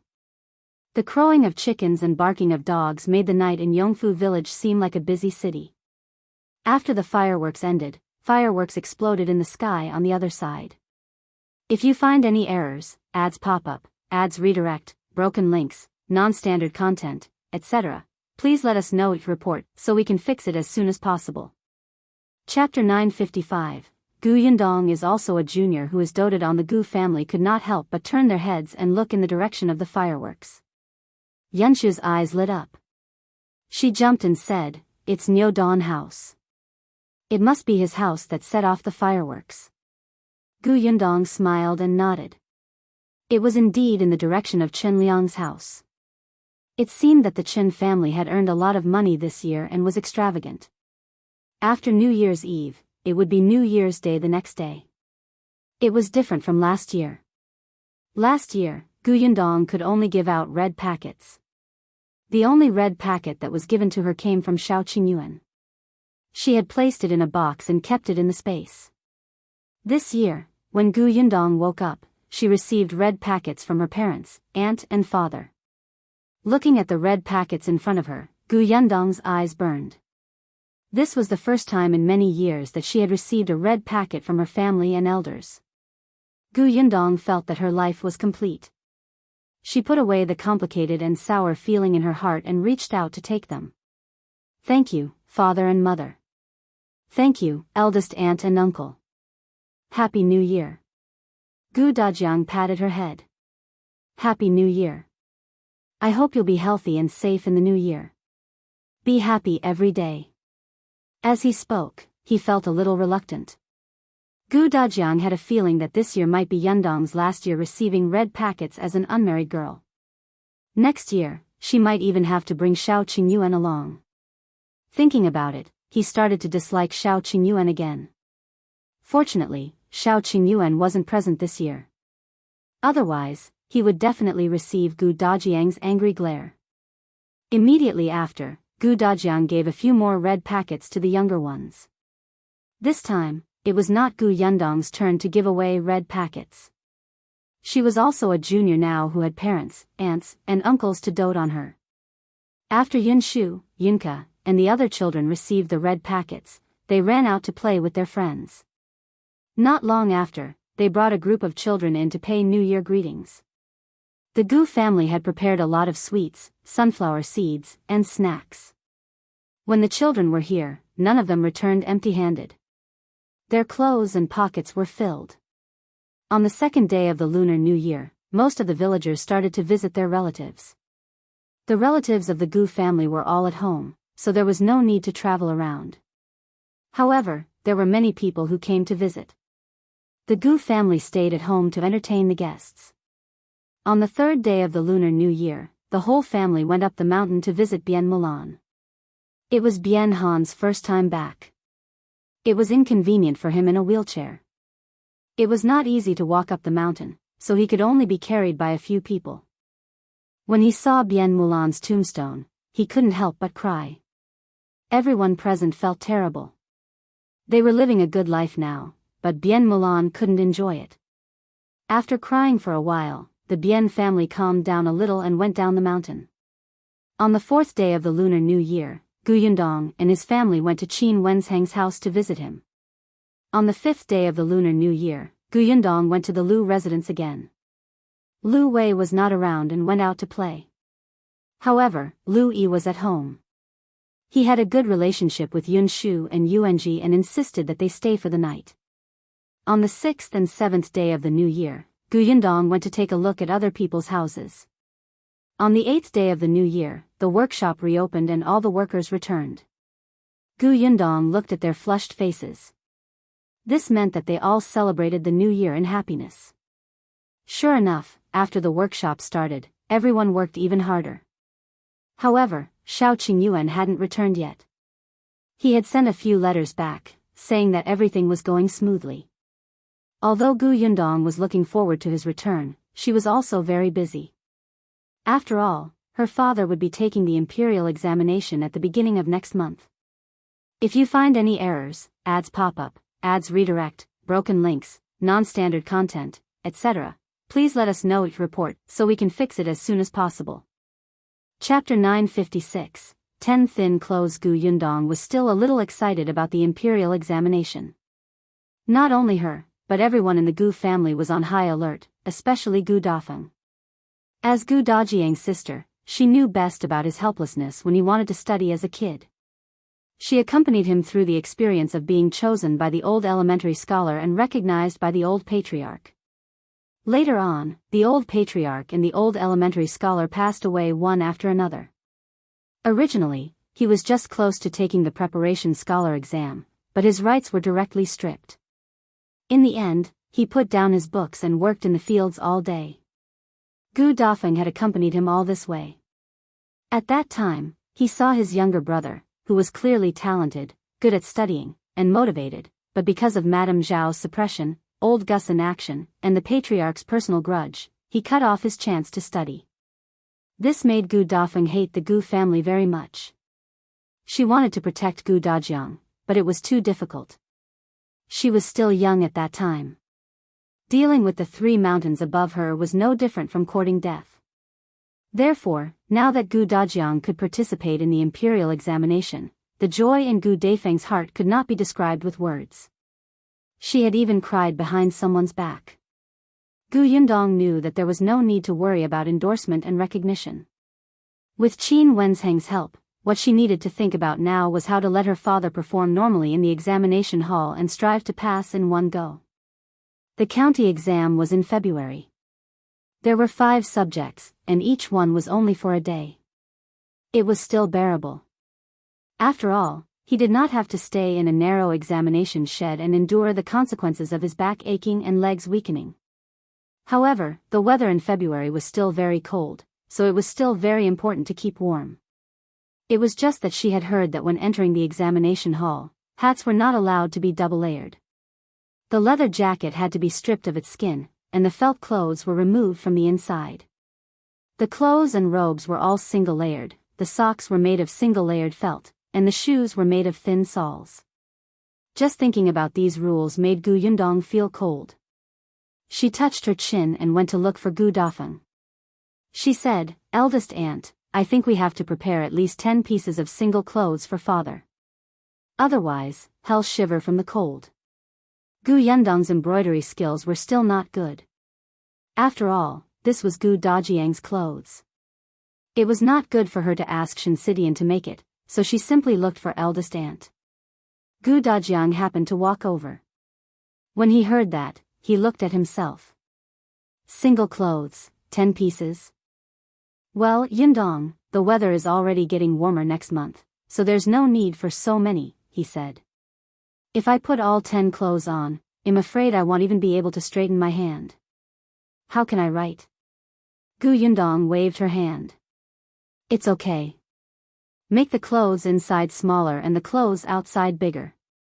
But that's still uncomfortable. Gu Yundong turned around and said solemnly, "Father, it's better than catching a cold. At least wear it when you go in. If it does affect your performance while you're holding the brush, then take it off." His daughter was so concerned about him. It was as if he would hurt her heart if he rejected her again. Gu Dajiang nodded. All right. Gu Yundong was satisfied. He thought for a while and suddenly slapped his forehead. I almost forgot. Forgot what? Gu Dafeng asked. Father, each of you has a test tent, right? Moreover, you have to draw lots to determine the location of the test tent? Gu Dajiang had already asked around. That's indeed the case. What's wrong? I'm worried that you won't get a good spot. Gu Yundong frowned. Father, what if you get a spot next to the toilet? Well, what could he do? Acknowledge his bad luck? If you find any errors, ads pop up, ads redirect, broken links, non-standard content, etc., please let us know each report so we can fix it as soon as possible. Chapter 957, Yundong is right. Gu Dajiang was already mentally prepared, so he didn't think much of it. On the other hand, Gu Dafeng became nervous. Then what should we do? If you draw a spot beside the toilet, won't you have to smell that disgusting smell for the entire day? How can you write? How can you think? How can you eat? Gu Yundong nodded and said in agreement, also, I heard that some candidates get nervous easily when they enter the examination hall. When they are nervous, their stomach hurts. When it hurts, they have to go to the toilet. If they come a few more times, my father will probably faint from the smell. That won't do, that won't do. Yundong, can you get someone to change your father's position? After saying that, Gu Dafeng asked worriedly, this shouldn't be considered bribing the examiner, right? It's just changing his position. It's not like he cheated. Gu Yundong shook her head. No, I heard that the examination is especially strict. Such private transactions can't be made at all. Otherwise, you'll be beheaded. Then what should we do? Gu Dafeng was anxious. It wasn't easy for your father to have the chance to take the imperial examination. How can he destroy it on the toilet? Gu Dajiang was speechless. Wait, are you guys mistaken? This is just a possibility, just a possibility. Why does it sound like you've already confirmed that it'll definitely sit in the test shed beside the toilet? Hey, there are so many people taking the exam. I really don't have to, father, you have to consider all possibilities, Gu Yundong said solemnly. Gu Dafeng nodded. Yundong is right. We can't hope for luck. What if you're unlucky? Yundong is right. Gu Dafeng continued to nod. So, father, we have to think of a way to solve this problem first. Yundong is right. Gu Dafeng nodded halfway and suddenly looked at her in surprise. You've thought of a way? Gu Yundong said in all seriousness, I do have a stupid but very effective method here. Tell me quickly. Gu Dafeng's eyes lit up. However, Gu Dajiang suddenly had a very bad feeling. Gu Yundong said, we have to let my father get used to this smell first. You mean, Gu Yundong looked at Gu Dajiang. Father, during this period of time, when you're reading and writing articles, move the table near the outhouse. When you're used to it and can smell nothing, you won't have anything to fear. You won't care where the examination hall is when you write articles. Gu Dajiang couldn't help but widen his eyes. Yundong, I'm your father, your biological father. What the hell is smelling nothing? You even create an idiom yourself, right? When Gu Dafeng heard this, she was a little hesitant. Was this method really fine? She looked at Gu Dajiang, who shook his head vigorously. No, definitely not. I probably wouldn't draw that spot at all. Gu Yundong said, Father, you said it's possible. What if? What if your luck is extremely bad? But Yundong, I'm actually not that weak. Think about it. I've suffered in the past. I can overcome such a small matter. There's no need to make so much effort. But Dad, for the past 6 months, you've mostly been reading and writing in a comfortable environment. Now that you've suddenly fallen into such a bad situation, the difference is too great, and it's easier for you to feel unbalanced. Gu Dajiang felt that all his years of studying had been in vain. He actually couldn't win against his daughter in a debate? Yundong, are you serious? If you find any errors, ads pop up, ads redirect, broken links, non-standard content, etc., please let us know each report so we can fix it as soon as possible. Chapter 958, dressed so festively. Gu Yundong nodded seriously. Very seriously. Seeing that things had developed to this point and there was no room for negotiation, Gu Dafeng suddenly felt like laughing. How did things end up in this direction? Gu Dajiang was pushed out by Gu Yundong to the toilet door. Gu Dajiang immediately covered his nose. Yundong, I'm your biological father. Look, you can't take it anymore and have to cover your nose. You'll have to face 5 exams in the future. Won't you break down? It's precisely because you're my biological father that I'm so considerate of you. Thank you, but no. Gu Dajiang wanted to leave, but Gu Yundong stood firmly behind him. Father, it's said that only through hardship can one rise above others. The imperial examination is a long and arduous path. This is just a little stench. You have to overcome it. Gu Dajiang was speechless. He didn't want his daughter anymore. He could not win against Gu Yundong. In short, no matter what reason he had, Gu Yundong could find something to refute. In the end, Father Tong and Shui Rong moved a table and chair to the toilet. Gu Dajiang sat there aggrievedly. The veins on his hand that was holding the brush throbbed, and he almost showed everyone how to break the brush with his bare hands. Gu Yundong was quite satisfied, but the others standing behind her were holding back their laughter. Gu Dafeng couldn't hold it in anymore. She quickly turned her head away, but her shoulders were heaving. Madame Yang and Yinka did not understand what was going on and also giggled. Yin Shu pulled Zhuangzi's arm and took a few steps back. She said softly, "Do we have to read and write like this for the preparation scholar exam?" Bian Yuanji rubbed his head in confusion. "I didn't hear the teacher say that." Gu Yunshu shrank her neck. "My elder sister is too terrifying." The two little fellows still had lingering fears. They were already thinking about how to avoid this cruel method when they took the exam. However, Gu Yundong felt that she had solved a huge problem in her heart and began to think about other things. There was no need to worry about food. It was just a day of exams. He could still fill his stomach for more than half a day with some pastries and bread. Gu Yundong thought of everything she could think of and felt that she had missed nothing. Only then did she heave a sigh of relief. In the next few days, she focused on preparing. By the end of the month, Gu Dajiang's 10 clothes were completed. Gu Yundong took it from eldest aunt Gu and compared it. It was not bad. The outermost piece was exceptionally wide, so it should not be too tight. Gu Yundong carried the pile of clothes to look for Gu Dajiang.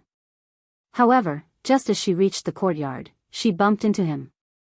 "Father, why do you smell so bad?" Gu Yundong took a few steps back. Gu Dajiang's eyes suddenly turned sinister as he sneered at Gu Yundong. The latter suddenly reacted. Oh no, it seemed like she did it. She immediately turned around and ran away with her clothes. Gu Dajiang snorted and returned to his room to shower and change. After more than an hour, Gu Yundong came back quietly with his clothes. She originally thought that Gu Dajiang would not be around. Unexpectedly, when she arrived at the main house, she saw her father trying on a piece of clothing. Madame Yang was looking at him with glowing eyes, as if she liked him very much. Gu Yundong was surprised. "Father, where did you get this outfit? Why are you dressed so festively? If you find any errors, ads pop up, ads redirect, broken links, non-standard content, etc., please let us know it report so we can fix it as soon as possible." Chapter 959. What does other people getting married have to do with you? Madame Yang was helping him tidy up his sleeves. She also looked very happy, not letting go of even the slightest wrinkle. Gu Dajiang glanced sideways at Gu Yundong and said, "Jiang Bao and the Shi family's daughter are getting married. Don't tell me you've forgotten." "Of course I didn't forget. Isn't it the day after tomorrow?" Gu Yundong was suspicious. "But what does her marriage have to do with you wearing new clothes?" Gu Dajiang was smug. "They invited me to be their witness." Witness? When did this happen? Why didn't she know? Seeing that her father's new clothes were prepared so neatly, he must have received the news long ago. Was he deliberately not telling her? Was he taking revenge on her for letting him stay near the toilet? He was already so old. How childish. Gu Yundong snorted softly, but she was still very surprised. However, what she did not know was that Jiang Bao's first consideration was Gu Yundong. Speaking of which, Gu Yundong and Xiao Qingyuan were more or less matchmakers for him and Lan Huaner. If she hadn't hired Zhuangzi, if Boss Xiao hadn't hired Jiang Bao, the two of them wouldn't have known each other. Naturally, Zhuangzi wouldn't have introduced the girl to her. Therefore, to them, Gu Yundong and Xiao Qingyuan were matchmakers, benefactors, and esteemed guests. However, Xiao Qingyuan was not around. Gu Yundong was not married after all. It was not appropriate for her to be a witness. Hence, after some thought, Jiang Bao thought of Gu Dajiang. This was Boss Gus's biological father and Boss Xiao's future father-in-law. He was also a scholar. It was said that he would be participating in the imperial examination soon. At that time, he would be the elementary scholar. Their witness was the elementary scholar. If word got out, wouldn't it be glorious? Hence, the Shi couple and the Jiang family came to invite Gu Dajiang. This was the first time Gu Dajiang was a witness. For some reason, he was a little excited. Hence, on the day of Jiang Bao and Lan Hua's wedding, he woke up early. After dressing up, he got Shui Rong to put on a carriage and went to the Jiang family village. As the witness, Gu Dajiang naturally had to go to the man's side. Gu Yundong brought the rest of the Gu family to the Shi residence. Gu Dafeng and his husband did not go. After all, they did not have much of a relationship with the newlywed couple. In addition, Bian Han's leg was inconvenient. There were too many people, and it was easy to get injured if they squeezed around. When the Shi family got married, the entire village became lively. In the past, Shi Dashan and his wife were timid, and Zhuangzi was a hooligan. Lan Hua was the only sensible and smart one in the family. However, no matter how smart she was, having such a family would also drag her down. Therefore, when families with slightly better conditions were looking for a wife, they would not consider Lan Hua. However, in less than a year, the Shi family had changed drastically. Lan Hua had married into a good family. She heard that Jiang Bao was going to the prefectural city soon. This time, most of the people in the village came to the Shi family's treat. When Gu Yundong entered, it was already bustling with noise and excitement. Many villagers came over to help. Some were cooking, some were carrying tables. Most of them knew Gu Yundong. When they saw her family coming, they raised their hands to greet her. Gu Yundong nodded and responded to them one by one. Then, she brought the children to see the bride. Lan Hua sat in her room. The Shi family had renovated the house. She had a separate room, and it was quite big. Hence, when Gu Yundong entered, there were already many people sitting in the room. However, there were a few familiar faces. They were ladies and women from the village, and some were complete strangers. They were probably relatives of the Shi family. If you find any errors, ads pop up, ads redirect, broken links, non-standard content, etc., please let us know to report so we can fix it as soon as possible. Chapter 960, Gu Yundong adds makeup. When Lan Hua saw Gu Yundong, she quickly stood up. Gu Yundong quickly made her sit down. Sit properly. Don't mess up the wedding dress. I just brought a few children over to take a look. They all said they wanted to see the bride. As she spoke, she lowered her head and looked at Yunshu, Yunke, Yuanji, and Lu Hongqiao. The few of them stuck half their heads out from behind her. Their faces were a little red and they looked a little embarrassed. The bride is so beautiful. Young Lady Yunke was the sweetest. She took a few steps forward and raised her small head. Her eyes were shining as she watched. She could not bear to move. Lan Hua was embarrassed by her gaze. She quickly picked up the candy beside her and fed her one. Kiki looks good too. Come eat the wedding candy. Yes, it's delicious. Thank you, Sister Lan Hua.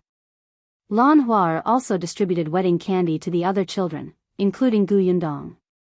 The Shi family's conditions were better now, and they had a lot of sweets, but they couldn't give them away casually. After all, sweets were really expensive. The children took the candy and looked at the bride. They were immediately chased out by Gu Yundong. When I came over just now, I saw Niu Dan and Xinglu playing outside. You guys should hurry up and join them too. The few of them immediately dispersed and ran out of the door. Gu Yundong took out a red packet and handed it to Lan Hua. Take this. I wish you a happy marriage and a happy life with Jiang Bao. Then, she took out a silver hairpin to add makeup to her appearance. After that, Gu Yundong left the room with Madame Yang. As soon as she left, everyone in the room surrounded her and stared at the hairpin with burning eyes. Yundong is so generous. This hairpin doesn't look cheap. Let me see, let me see. Io, with this amount and this style, it must be no less than 3 taels of silver. Lan Hua, this is your dowry. You have to keep it well. That's right, that's right. Don't lose it. Otherwise, you'll cry to death and let boss go down. Lan Hua was originally very relaxed, but when they said that, she was immediately extremely nervous. For a moment, she did not know where to put the hairpin. Until a soft sneer sounded in the corner. You guys are really funny. Such a lousy hairpin is almost like a treasure. That Miss Gu is so rich, why didn't she give you a gold gift? I heard that those rich families offer a complete set of makeups for the bride. You guys can even brag about a hairpin. It's strange. As soon as she said this, the room fell silent. Everyone looked at the girl who spoke in unison and frowned. Lan Hua also frowned. Her personality was different from her parents, especially those who made her unhappy on her wedding day. She would not be polite. It's better than nothing. This person was a cousin of hers called He Shou. She was the same age as her. In the past, she looked down on her family and would poke fun at them from time to time. Later, Zhuangzi became a clerk in the county. The Shi family's days were getting better and better. This cousin of hers had other thoughts and wanted to marry Zhuangzi. Unfortunately, Zhuangzi was focused on his goal of becoming the shopkeeper. He did not even know who He Shou was. Moreover, Shi Dashan and his wife did not like He Shou. In the end, the matter was left unsettled. However, a few months ago, the He family found out that Zhuangzi had become the shopkeeper. If you find any errors, ads pop up, ads redirect, broken links, non-standard content, etc., please let us know it report so we can fix it as soon as possible. Chapter 961, Prestigious Shopkeeper. In this day and age, anyone who could be a shopkeeper was old. A young man like Zhuangzi would have to work for at least 10 years before he could reach that step. It had been less than a year since he became a shop assistant, right? The He family was excited and ran over to matchmake Zhuangzi and He Shou. The Shi couple would not agree either. The He family's parents almost fell out with them. No matter what they said, they could not get them to agree. Later on, they came up with a bad idea. They simply let He Shou go to Gus's shop to meet Zhuangzi. The two of them would meet more in private. When Zhuangzi had a good impression of He Shou, it would be useless even if the Shi couple wanted to object. He Shou did go to the shop in the county city and saw Zhuangzi arrogantly instructing Chen Jinkai to work. She felt that it was especially impressive and imagined having a maidservant for her to order around in the future. Hence, she was even more determined to get Zhuangzi. After entering the shop, she felt very immersed and also instructed Chen Jinkai. Chen Jinkai tolerated Zhuangzi because Zhuangzi was only putting on an act on the surface. In fact, he had helped him a lot. This was the way the two of them interacted. But where did this woman called He Shou come from? It was simply baffling. Then, He Shou was chased out by Chen Jinkai. Zhuangzi looked on coldly and even gloated. These relatives of the He family were really ugly. Zhuangzi had never liked them in the past. When his parents were in trouble, they would avoid them and hit them when they were down. Now, seeing that Zhuangzi's family's lives were getting better and better, they rushed to curry favor with them, which made Zhuangzi extremely disgusted. Therefore, no matter what He Shou's personality was, Zhuangzi would not consider it. Although he had become the shopkeeper, Zhuangzi was still not stingy. He went straight to He Shou's village to look for the He family's parents. If they let He Shou pester him again, he would make a fuss that the entire village would know and make He Shou unable to marry in the future. If He Shou had the guts to marry him, he would also have the guts to beat her to death. As for being filial to his parents-in-law, don't even think about it. He Shou's family really felt that he could do it. They were a little timid. After weighing it for a while, they still felt that they should let it go. Hence, they restrained He Shou and stopped her from looking for Zhuangzi. Lan Hua did not expect He Shou to make things difficult for her here. With her temperament, she actually looked down on Gu Yundong's gift. What a joke. He Shou was a little angry after being rebuked by Lan Hua. She stood up and wanted to quarrel with her. However, she was quickly suppressed by her sister-in-law. Stop it. Today is Lan Hua's big day. If you make a fuss, Zhuangzi will be the first to not let you off. It's not like you don't know Zhuangzi's temper. He Xiao took 2 deep breaths and endured it. In the end, she did not say anything. However, after lowering her head, her eyes darted around and her gaze landed on the hairpin. The He family's sister-in-law immediately changed the topic, and everyone looked away from He Xiao. The chattering in the room quickly became lively again. Not long after, there was a sudden commotion outside.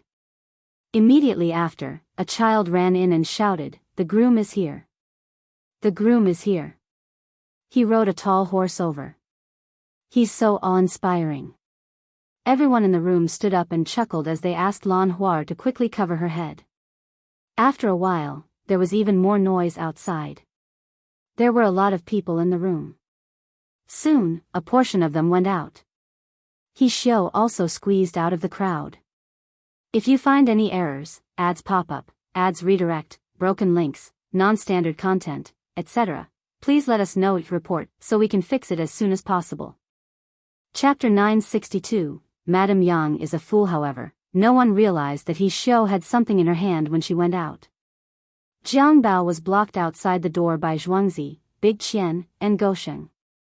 One moment, they wanted him to flip around, and the next moment, they wanted him to recite poetry. The onlookers were overjoyed.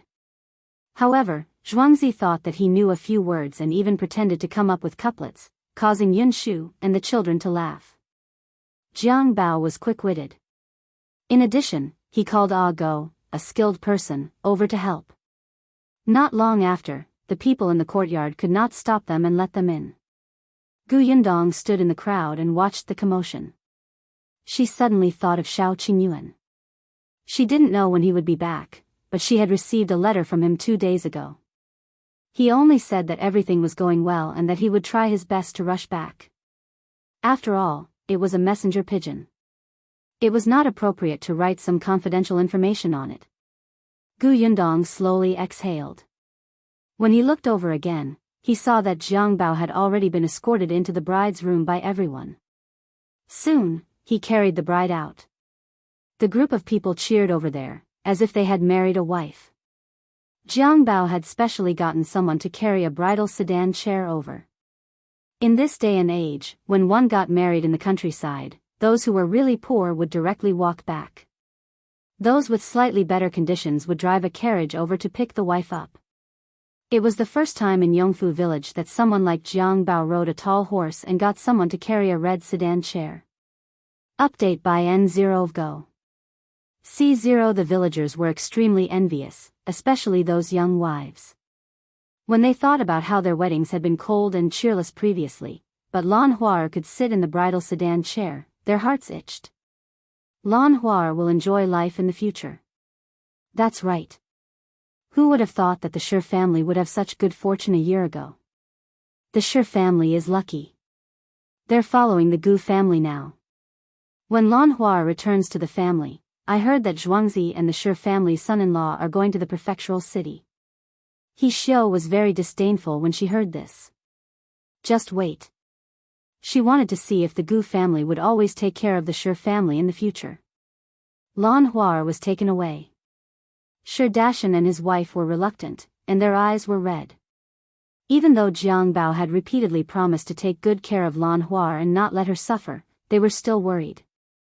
It was only when the bridal sedan was further and further away and could no longer be seen that Shi Dashan turned around and started to call everyone into the courtyard to eat. Gu Yundong sat at the head of the table with Madame Yang beside her. However, Madame Yang was a child. After eating, she got off the table and went to play with Yunka.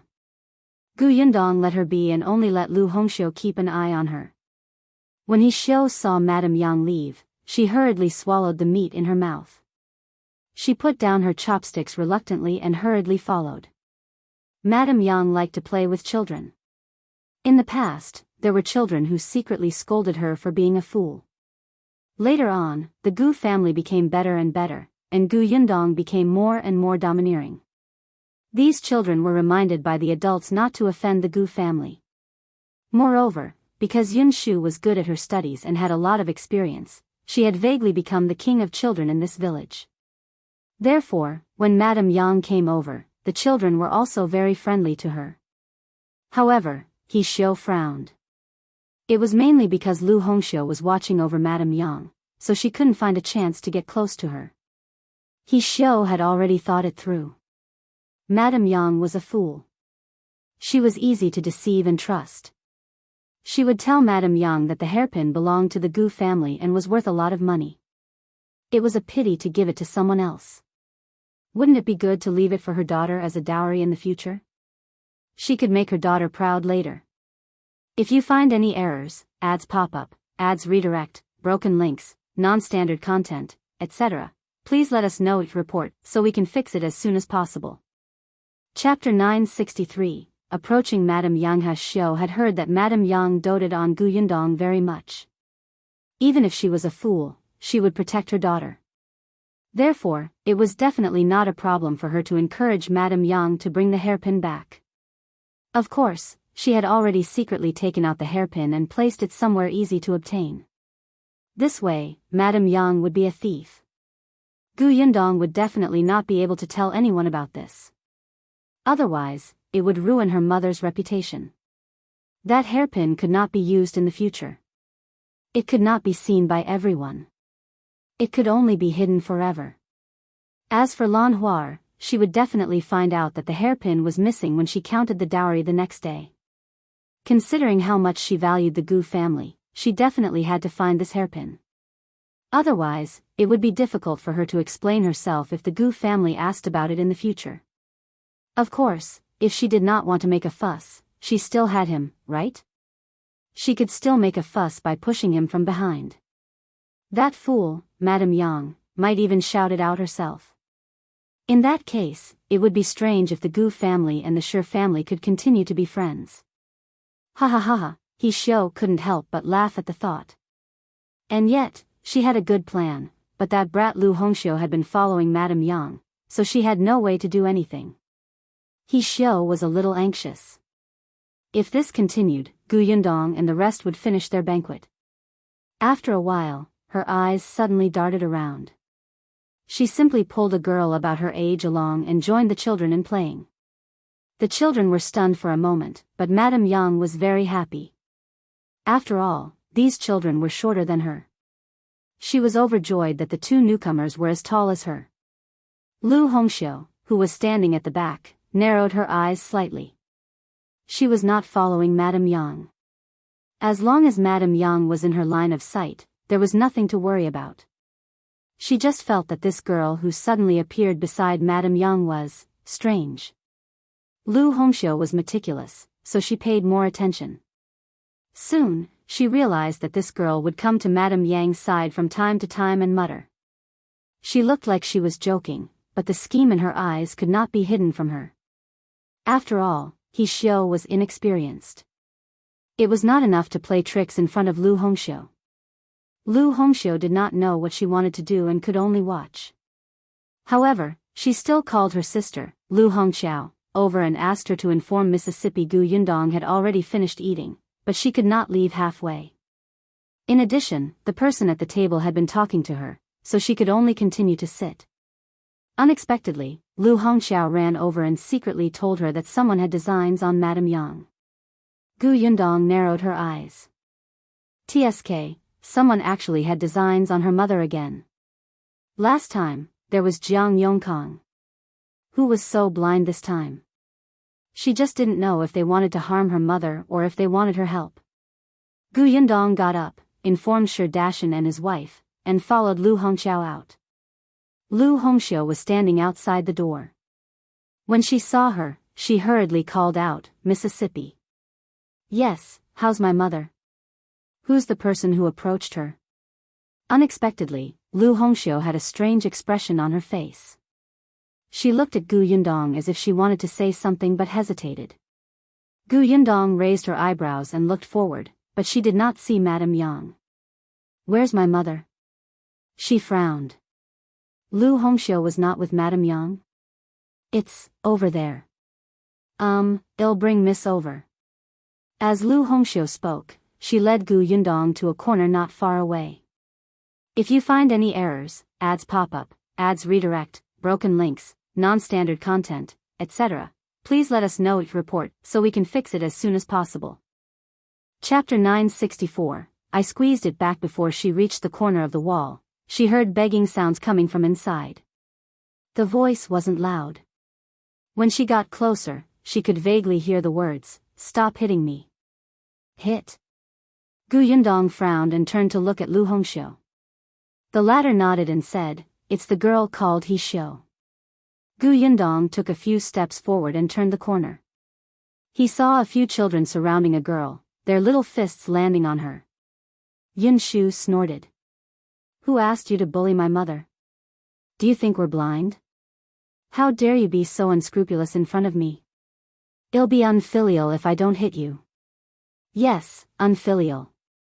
Yinka swung her fist and hit He Xiu's shoulder hard.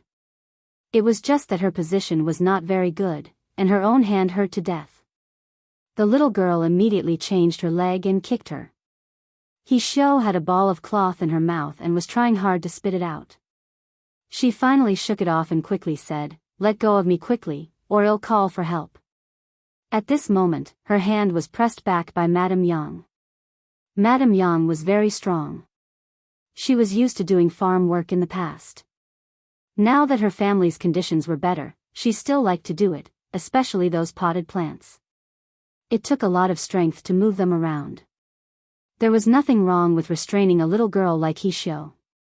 As for the children surrounding He Xiu, other than Yun Shu, Yunke, and Yuanji, there were also Zheng Yu, Zheng Lu, and Niu Dan from the Zheng family. However, only Yun Shu and the other two attacked. The others acted as a wall and surrounded He Xiu. The corners of Gu Yundong's mouth twitched. After watching silently for a while, she finally said, "What happened?" The few of them turned around at the same time. Madame Yang couldn't help but loosen her grip. He Xiu immediately took the opportunity to escape and took 2 steps back. Now that her hands and feet were free, He Xiu immediately said, "Miss Gu, you saw it with your own eyes. I was blocked here by your mother and your brother and sister. Look at my clothes. They're all footprints from their kicks. My body hurts to death. If I walk out now, others will know that they're bullying me with numbers. I'm afraid your Gu family's reputation will be ruined." Oh, the guilty party was the first to complain. Gu Yundong found it funny. "Why did they hit you? What else could it be? Naturally, they flew into a rage out of humiliation because I didn't give in to your mother when we were playing." "Nonsense." Yun Shu immediately retorted. She said to Gu Yundong, "Eldest sister, she has ulterior motives. She actually wanted to instigate mother to steal. She has evil intentions. We can't let her off easily." "I didn't," He Xiu immediately retorted. Madame Yang snorted heavily. "Yes, you did. You told me yourself. You said that you wanted me to take back the hairpin Dong Dong gave to Laner. That belongs to Dong Dong. You even know where the hairpin is." As she spoke, she looked at Gu Yundong and said proudly, "She still treats me as a 3-year-old child. How could I fall for such a trick?" Gu Yundong nodded. "Mother is the best." Madame Yang agreed. "That's right. Dong Dong said that what she gave away belongs to someone else. How can I take it back? That's called going back on your word and being despised. How can I let Dong Dong be despised?" So I rejected her very firmly. I didn't expect, she actually called me a fool and even pinched me. Yunke raised her hand. "I saw it, so I pinched her back." "I pinched her back too," Madame Yang said impatiently. "If you find any errors, ads pop-up, ads redirect, broken links, non-standard content, etc., please let us know your report so we can fix it as soon as possible." Chapter 965, Big Sister is Right. Yin Shu and Yuanji, who were standing at the side, also nodded vigorously. "We've all pinched her back." Gu Yundong, Big Sis said that we can't be quiet when we're being bullied, especially when the situation is advantageous to us. There are so many of us, and we're on our own territory. I'm also a future martial arts expert. There's no reason for me to not retaliate when someone attacks, right? Yun Shu had always treated Gu Yundong's words as a wise saying, and he carried it out very thoroughly. As for martial arts master, this was something he had self-proclaimed. Ever since the accident that almost cost Tong in his life, Yun Shu had been very active in practicing martial arts with him. Yuanji was the same. However, while Yun Shu was very good at studying, his talent in martial arts was really ordinary.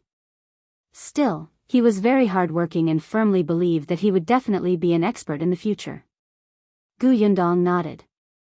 You're right. As expected of what she had taught him. It was very good. However, He Xiu, who was at the side, almost vomited blood. Indeed, she had only pinched Madame Yang, but that was not serious. It was not heavy at all and did not hurt her. In the end, these brats had pinched her arm until it was bruised. Even now, she still felt a dull pain. What was worse was that not only did they push her into this corner, but they also taught her a lesson. He Xiu was filled with regret. Madame Yang was not an ordinary fool. Gu Yundong looked at He Xiu. So, you want to scheme against my mother, right? And I gave that hairpin to Lan Huar. It should have gone to the Zhang family with Lan Huar now. Why is it still here? Did you steal it? He Xiu's heart skipped a beat and she quickly looked up. Unexpectedly, she met Gu Yundong's sharp gaze and immediately defended herself. I didn't, Miss Gu. Do you believe what they say?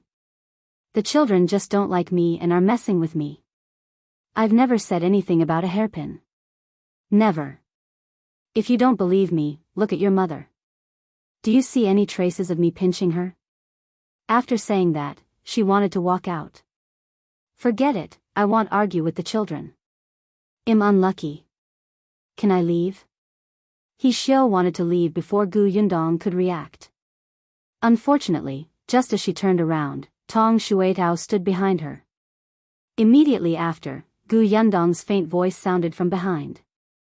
You're a guest of the Shi family. You clearly know the relationship between the Shi family and my family, but you still want to use that hairpin to frame my family. You have a grudge with the Shi family and want to sow discord, right? Tell me, where is that hairpin? He Xiu's expression changed. She wanted to leave, but her path was blocked. She wanted to defend herself, but Gu Yundong seemed to have guessed her intentions. She rolled her eyes and immediately wanted to shout at the top of her lungs, help. Before she could finish speaking, Gu Yundong struck her from behind and knocked her out. Tong Shuetao caught her and asked Gu Yundong, Miss, how should we deal with this? This is a guest of the Shi family, and the Shi family's banquet isn't over yet. Take her home first. Later, call Shi Dashan and the others over and see what they plan to do. Yes. After Tong Shuetao finished speaking, she carried He Xiu back to the Gu family as if she was carrying a dead person. The Shi family's banquet was at noon. At this moment, they were almost done eating. Other than a few women from the same village who helped, only their close relatives were still there. The sister-in-law of the He family was there, but she could not find He Xiu at this moment. If you find any errors, ads pop-up, ads redirect, broken links, non-standard content, etc., please let us know each report so we can fix it as soon as possible. Chapter 966, Crying from Her Foolishness. The He family's parents also came, but they had something to do at home. They quickly went back after eating, leaving the He family's eldest sister-in-law to find He Xiu and bring her back. However, now that He Xiu could not be found, she immediately became anxious and quickly went to look for Shi Dashan and his wife. It was at this moment that Tong Shuetao came to the door and told them about He Xiu. When Shi Dashan heard that He Xiu had actually schemed against Madame Yang to ruin his daughter's marriage, he was furious. He quickly went to the Gu residence with his wife, He Yi, and brought the He family's eldest sister-in-law along. The He family's eldest sister-in-law was dumbfounded. She only found out what had happened from He Yi on the way to the Gu family. She was so angry that she almost collapsed. She wished she could turn around and go home quickly so that her in-laws could take her sister-in-law away. What was going on? Was He Xiu's brain damaged? It was fine if she caused trouble for the Shi family. After all, He Yi was her aunt. If she made a mistake, she could put the matter behind her. But she actually had designs on the Gu family to scheme against Madame Yang. Over the course of the day, the He family's eldest sister-in-law had heard everything about the Gu family. She knew that the Gu family had fled from the famine and that her family was the richest in the entire village. She knew that Gu Yundong had dared to tie someone to a tree and slap them before she had her current achievements. She knew that Gu Yundong knew the nobles in the prefecture. There were too many rumors about the Gu family. How could He Xiu provoke such a person who could subdue a hooligan like Zhuangzi? They did not even dare to offend Zhuangzi. How could they have the courage to offend Gu Yundong? She was simply about to cry from her sister-in-law's stupidity. However, even though the dissatisfaction in her heart had reached its peak, the He family's eldest sister-in-law still had to bite the bullet and go to the Gu family to bring her out. Coincidentally, when they arrived at the Gu residence, He Xiu had also woken up. When she saw the He family's sister-in-law, she immediately cried and defended herself. However, the He family's eldest sister-in-law clearly did not believe her words and she did not know what to do. Gu Yundong's ears hurt from the noise. She frowned and said, "All right, shut up. You said you're innocent, right? That's simple. There are many people coming and going in the She family today. There are many guests. Someone must have seen you hide the hairpin. I'm not afraid of trouble. Later, find everyone. I'll ask them one by one. Someone will be able to tell me the truth." He Xiu immediately did not dare to speak. When she hid the hairpin, she had really met a few people. Also, someone had seen the hairpin in her hand before, but they did not look at it very carefully.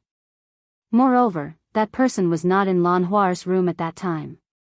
He did not know that Gu Yundong had given Lan Huar a hairpin to add makeup, so he did not suspect anything. However, if the matter really blew up and those people associated everything, what could they not understand? Her reputation would be completely ruined. He Xiu was silent. Everyone present knew that she had tacitly agreed. He Yi was very angry. She had an honest personality, but no matter how honest she had a reverse scale. Lan Huar was one. This person actually wanted to cause trouble on Lan Huar's wedding day and even stole the hairpin to frame Madame Yang. Not only did she want to harm Lan Huar, but she also wanted to harm Zhuangzi. He pounced over and started punching He Xiu. "Are you human? Are you human? You're so young, but you're so vicious. I don't have a niece like you." Sherdashan was also angry, but this was He Yes' niece.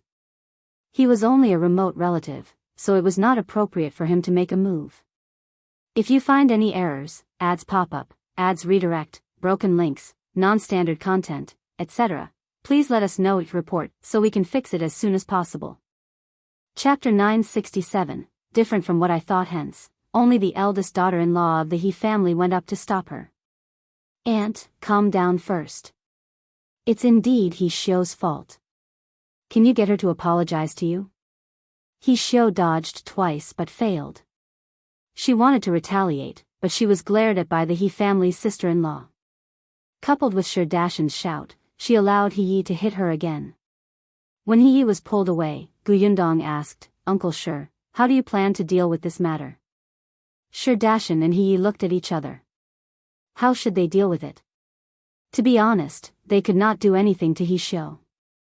After all, they were all relatives. In addition, Lan Huar had gotten married smoothly. They could just take the hairpin back. However, she still couldn't calm down. Therefore, He Yi looked at He Xiu fiercely and said, "I won't have a niece like you in the future. From now on, don't come to my house again. My house doesn't welcome you." He Xiu lowered her head and secretly pursed her lips. If she was not welcomed, so be it. Who cared? Anyway, the Shi family couldn't do anything to her. He Xiu was a little smug. She pulled the He family's sister-in-law. "Let's go. Since we're done, let's go home. I'm in so much pain." Gu Yundong smiled. "Who said you can leave? The Shi family has been done, but I'm not done here." Gu Yundong naturally had no control over what the Shi couple wanted to do. Moreover, with their temperaments, that was the most they could do. However, she did not know what Zhuangzi would do after he returned from the Jiang family. "You're not done yet? My body is covered in bruises from your beatings. What else do you want? Do you want me to lose an arm or a leg?" He Xiao was furious. She was about to reveal her arm and let others see her injury. However, there were men present. The He family's eldest sister-in-law quickly pressed her down. Gu Yundong smiled and said, "You were the one who pinched my mother first, so we returned it to you. But it's not so easy to get over the fact that you schemed against my mother. These are two different things, okay?" He Xiao had never seen such a shameless person. "What do you want?" Gu Yundong looked at Madame Yang. "Mother, she schemed against you. What do you want to do?" Madame Yang was a little confused. Yunshu and Yinka immediately went to her side to give her ideas. After a long while, Madame Yang finally decided. She said seriously, "I want her to stand at our door and shout 'I'm a big fool' 3 times.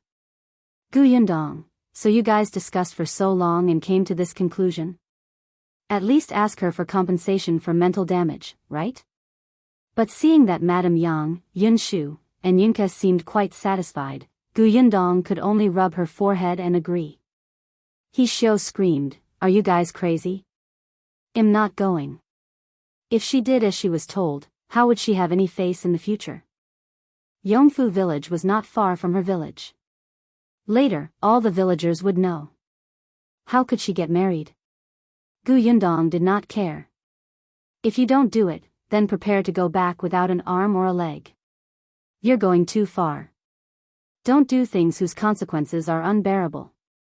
If she had not targeted Madame Yang first, Gu Yundong would not have known who she was. He Xiao was unwilling. The He family's eldest sister-in-law quickly pulled her to the side to persuade her. After a long time, He Xiao finally nodded with a red face and trembling body. As expected, she ran to the entrance of the Gu residence and shouted 3 times. Then, before the onlookers could appear, she quickly ran away. Madame Yang, Yunshu, and Yunka were speechless. Why was it different from what they had imagined? Shouldn't there be many people watching the show? If you find any errors, ads pop up, ads redirect, broken links, non-standard content, etc., please let us know if report so we can fix it as soon as possible. Chapter 968, Compensation. Gu Yundong wanted to laugh. She shrugged and said, "This is your choice. Now, they should know that when they wanted to punish others in the future, they should consider it carefully, right?" And he had left, but Gu Yundong had also found out the whereabouts of the hairpin from He Xiao. She said to Shi Dashan and his wife, "The hairpin is hidden under the bed in Lan Huar's room. You should be able to find it when you go back. If you find it, bring it over. It's not easy for you to go to the Jiang family. I'll get Shui Tao to make a trip and come back with my father and the others. It won't attract anyone's attention." "Thank you, boss." Gu Yundong waved her hand.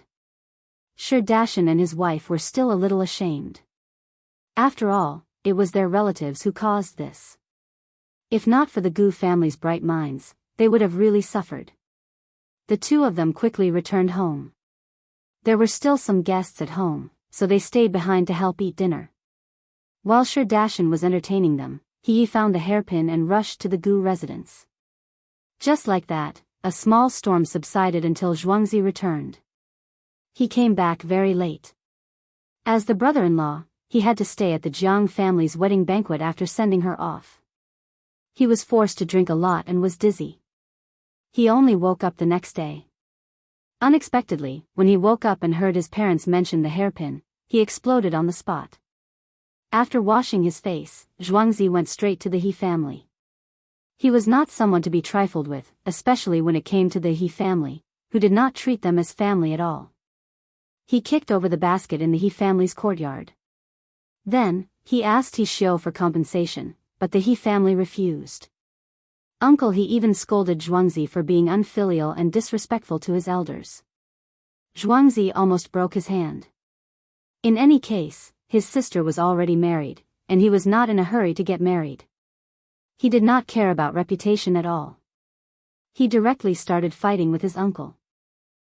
He was no match for him at all. In the end, the others in the He family could only give him 1 tael of silver as compensation. Zhuangzi took the silver and even stole an old hen in the courtyard before he left. This is to calm my parents down. Who asked He Xiao to scare them yesterday? You, uncle. He was so angry that he almost vomited blood. In the future, the He family will have nothing to do with your mother. We won't be relatives anymore. Well, sever our ties. Zhuangzi sneered. I can't wait. Who cares about you guys? He had long wanted to cut ties with them. Ever since the 2 elders of the He family passed away, He had treated it as if he did not exist. When the Shi family was in trouble, the He family had cut ties with them long ago. They had not interacted with each other for more than 10 years. What was the difference from cutting ties? Now that Zhuangzi's family had become rich, they started to rush over to take advantage of them. It was better not to have such relatives. Zhuangzi took the silver and carried the old hen home. When he told his parents about this, Shi had the same thoughts as Zhuangzi. However, He's eyes were red and she felt very uncomfortable. No matter what, that man was her biological brother. Now that she had come this far, she felt as if she had been alone when she came to this world. Zhuangzi scratched his head. He did not know how to comfort her, so he simply left the house. He left the old hen behind and went to the Gu family with the tael of silver. Boss, the He family compensated you with this silver. Take it. Gu Yundong glanced at the silver and took it. If you find any errors, ads pop up, ads redirect, broken links, non-standard content, etc., please let us know each report so we can fix it as soon as possible. Chapter 969, Zhuangzi's decision. Zhuangzi scratched his head and said, there's one more thing. What is it? Zhuangzi found it difficult to speak. He could not help but scratch his head again, as if he was organizing his words appropriately. Gu Yundong did not rush him. He went about his own business. After nearly 15 minutes, Zhuangzi took a deep breath and said, Boss, I think I want to bring my parents to the prefectural city too. Gu Yundong was stunned. Bring your parents with you? Yes. Once he opened his mouth, it was much easier to continue. I've asked around. The rent for a slightly smaller house in the prefecture capital is about 1 to 2 taels a month. When I live with Jiang Bao, the rent is originally half each. If I bring my parents over together, I'll pay a little more. That's right, that way, my parents won't be able to continue working in the boss orchard. This was also the reason why he had been hesitating and did not know how to speak. Gu Yundong's fingers tapped lightly on the table. She looked up at Zhuangzi and asked, Did you make this decision because of the He family? Zhuangzi said, half and half. One reason is that the He family is not easy to get along with. If I leave, they might cause trouble again. You know my parents. They might hold it in when they are bullied. If we can take a step back, we will. The other reason is that after Lan Huar is married, it won't be easy for her to come home. There's a long journey to the prefectural city, and I can only come back once every year and a half. I'm afraid that they'll be alone at home. It won't feel good. Gu Yundong smiled. Zhuangzi was indeed a filial person. Although his previous actions were repulsive, after he became a hooligan, he did not let Shi and his wife continue to be bullied and taken advantage of. She thought for a moment. There's no big problem with the fruit forest. Just let Zhao Zhu manage it. If he can't handle it, just hire more helpers. However, have you calculated your cost if you have to bring your parents to the prefectural city? Other than the rent of the house, there's also food and clothing. It's not easy for you to earn money alone to support 3 people in the prefectural city. Zhuangzi was vexed. He had calculated this cost before. It was indeed a little difficult. At the very least, it would be difficult for him to save money again. Gu Yundong continued, also, have you thought about it? Your parents like to plant and take care of fruit trees. This is something they like. If they are brought to the prefectural city and can only stay at home all day to cook, wash, and chat with others, will they live comfortably? Zhuangzi's body stiffened. Yes, that was the biggest problem.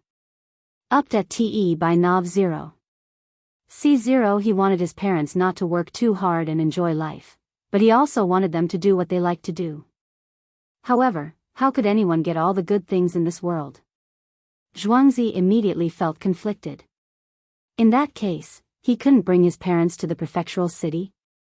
Could it be that he would continue to stay in the county city as a shopkeeper and let Chen Jinkai go to the prefectural city to be a shop assistant? However, he had already promised his boss that everything had been arranged. There was no reason for him to go back on his word. Seeing that a large amount of hair on his forehead was about to be pulled off, Yundong smiled and said, "I have an idea here. Do you want to hear it?" "Yes, of course." Zhuangzi's eyes suddenly lit up. The boss was smart. Her idea would definitely be the best of both worlds. If you find any errors, ads pop up, ads redirect, broken links, non-standard content, etc., please let us know it report so we can fix it as soon as possible. Chapter 970, Let's go together. Yundong said, "We have a manor on the outskirts of the prefectural city. It's used to grow fruit trees and medicinal herbs. Your parents like to grow fruits, so it's just right to go there." In her opinion, Sherdashan and his wife were the best at planting trees. Last time, she had also walked around the manor. Although those fruit trees were growing well, the taste of the fruits could not compare to the ones planted by Sherdashan and his wife. She could tell if she ate a few. However, such technical talents could only be chanced upon by luck. If Sherdashan and his wife went to the manor, it would be a good idea. With Xiao Zhu here, he would interact more with Sherdashan and have a certain amount of experience in taking care of fruit trees. Letting Sherdashan and his wife leave at this time would not result in a bad outcome. That farmstead is outside the city, and there's a place to stay in it. If you want to see your parents, you'll be there soon after leaving the city. It's much closer than Yongfu village. The more Zhuangzi listened, the brighter his eyes became. Yes, yes. If it was just outside the city, it would be equivalent to the distance from the county to home. It was no different from now. Moreover, their parents could continue to do what they liked. Zhuangzi felt that there was no better idea than this. He immediately thanked Yundong again and again. "Thank you, boss. Boss, you're the best boss in the world. I'll definitely be loyal to you for the rest of my life and work for you." "Really? Yundong, no need to go that far. Had he been with Jiang Bao for too long? Had he even learned how to flatter?" Zhuangzi chuckled. Yundong waved her hand. "All right, hurry up and go back. You have to discuss this with your parents first and get their consent." "All right, I'll go back now." After saying that, he jumped and turned to run out of the Gu residence. That day, Zhuangzi did not come again. The next day was the day Lan Hua returned home. Jiang Bao brought her back. After lunch at the Shi residence, the entire family came to the Gu residence. Yundong watched as Lan Hua combed her hair into a woman's bun and smiled shyly. From time to time, she would look into Jiang Bao's eyes. The romance between a young couple was vividly displayed. It seemed like she had been living quite well these few days. The interaction between the two was so sweet that Zhuangzi could not take it anymore. He rubbed his arms and quickly got down to business. "Boss, we've already discussed it. My parents have decided to go to the manor on the outskirts of the prefectural city. They'll pack up in the next few days and come with us." Yundong nodded. This was also within her expectations. Sherdashan and his wife did not have any particularly good friends in the village. In the past, they spent most of their time in the fields or at home. Especially at that time, Zhuangzi was a hooligan, so no one interacted with this family. Later on, they started to make friends, but they did not have good friends, so they did not feel reluctant. Also, Zhuangzi continued, "Although my parents will live in the manor in the future, Jiang Bao and I still plan to rent a house outside together. After all, Lan Hua is going to the prefecture capital with us. If Lan Hua did not go, he and Jiang Bao could live in the courtyard at the back of the shop. That would be convenient. Now that he was bringing Lan Hua along, it was not appropriate.